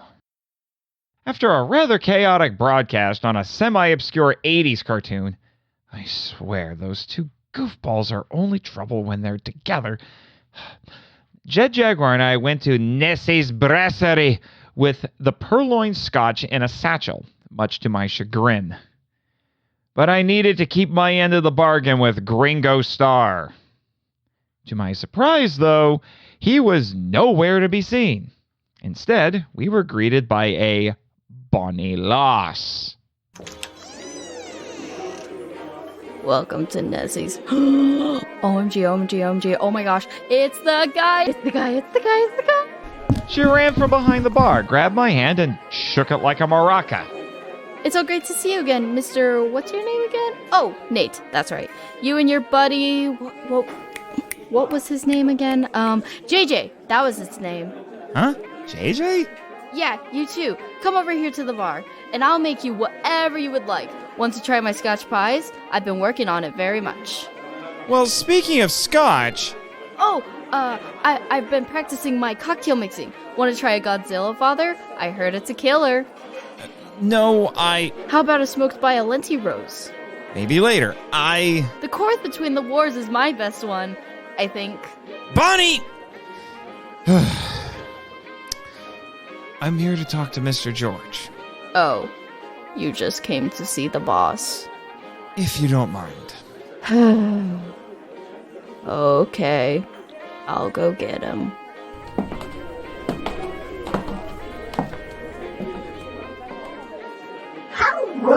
food. Hey, Bonnie, Yes, sir. I'll tell you what. Make me a rum and coke in honor of my grandmother, and then you can go get your boss. I'm on it. Yippee! Well, that was nice of you, muchacho. I looked over my shoulder and saw Randy Hernandez behind me. Today, he wore a King of Fighters t-shirt under his trademark blue and white jacket. A tablet was under his arm. Hey, Randy. Hey, Nate. Hey, Jet, how's Nigel doing in your head today? We're fine. We're all fine here now. Thank you. How are you? Look, we're gonna have company! Don't worry, buddy. Mendel and I finished building a new hard drive for you, so we just need to figure out how to safely transfer you into it. Get on with it! Yes, get on with it! I know. I want to get it done so Mendel will get off my back about making you Agent 00 Nigel. Latte, shaken, not stirred. You want a drink, Mr. Roboto? Can he drink now without spazzing out? I really don't know how this works. No, Bonnie, he still doesn't drink. Ah, okay. Anyways, here's your rum and coke, Nate. Thank you. Now I'll go get my boss. I come here at least once a week, and that was the happiest I've ever seen her. When you're overworked and underpaid, big tips will do that. Trust me, I know. I glanced at Randy's tablet as he fired up a retro video game emulator. What you playing? Contra. Old school games are the best. Winter's been bragging on social media about having the highest score on the online leaderboard, so I've been trying to top it. It's your geeky little way of spiting him, huh? Maybe. As a fellow gamer, I approve of this plan. The problem is, I'm sure he cheated, but I won't do that. I admire your integrity. Holy crapticus! This is the best rum and coke I've ever had. Bonnie really wants that tip. A raise is what she needs.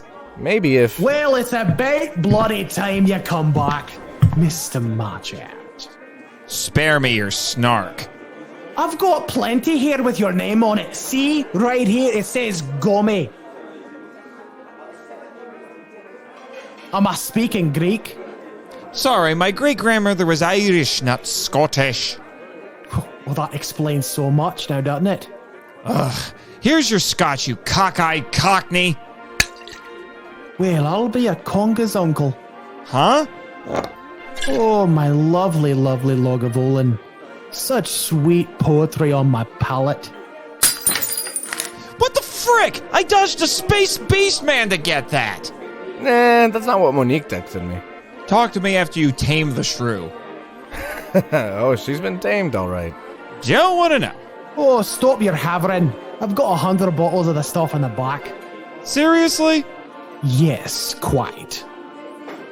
And besides, this was a gift from Susan number 5, and it felt so good to break it. I'm glad I could save you some money on therapy. Bonnie! Yeah, boss. Be a hen and bring me the fancy box. It's sitting on my desk in the office. I'm not a chicken. Just go! Bonnie gave a mock thumbs up and hurried off. WHG3 muttered some Scottish and British profanities under his breath. I took that moment to look something up on the internet for the poor girl. It confirmed my suspicion. A few minutes later, Bonnie returned with what looked like a black jewelry box covered with gold trim and turquoise gemstones. That looks familiar, I thought. Where have I seen it before? WHG3 took a small key from his pocket and unlocked it. Inside, I caught a glance of a crinkled black and white photo of a smiling couple, a big golden ring, and a heart-shaped blue necklace with an ivory white carving of a mother holding a baby. WHG3 reverently brushed those aside and peeled off the green velvet, revealing a small baggie underneath. All right, I'm a man of my word, Mr. Marchand. Here is your evidence. He gently closed the box and handed the baggie to me. A micro SD card? It has all the data on the board's shady dealings. Raymond should be able to connect it to that wide-haired bow bag. Hey Randy, can I borrow your tablet for a minute? Sure, amigo, here you go. I inserted the micro SD into the tablet. Suddenly a window appeared with a 60-second countdown and the laughing face of Cameron Winter saying, "Data will be erased in..."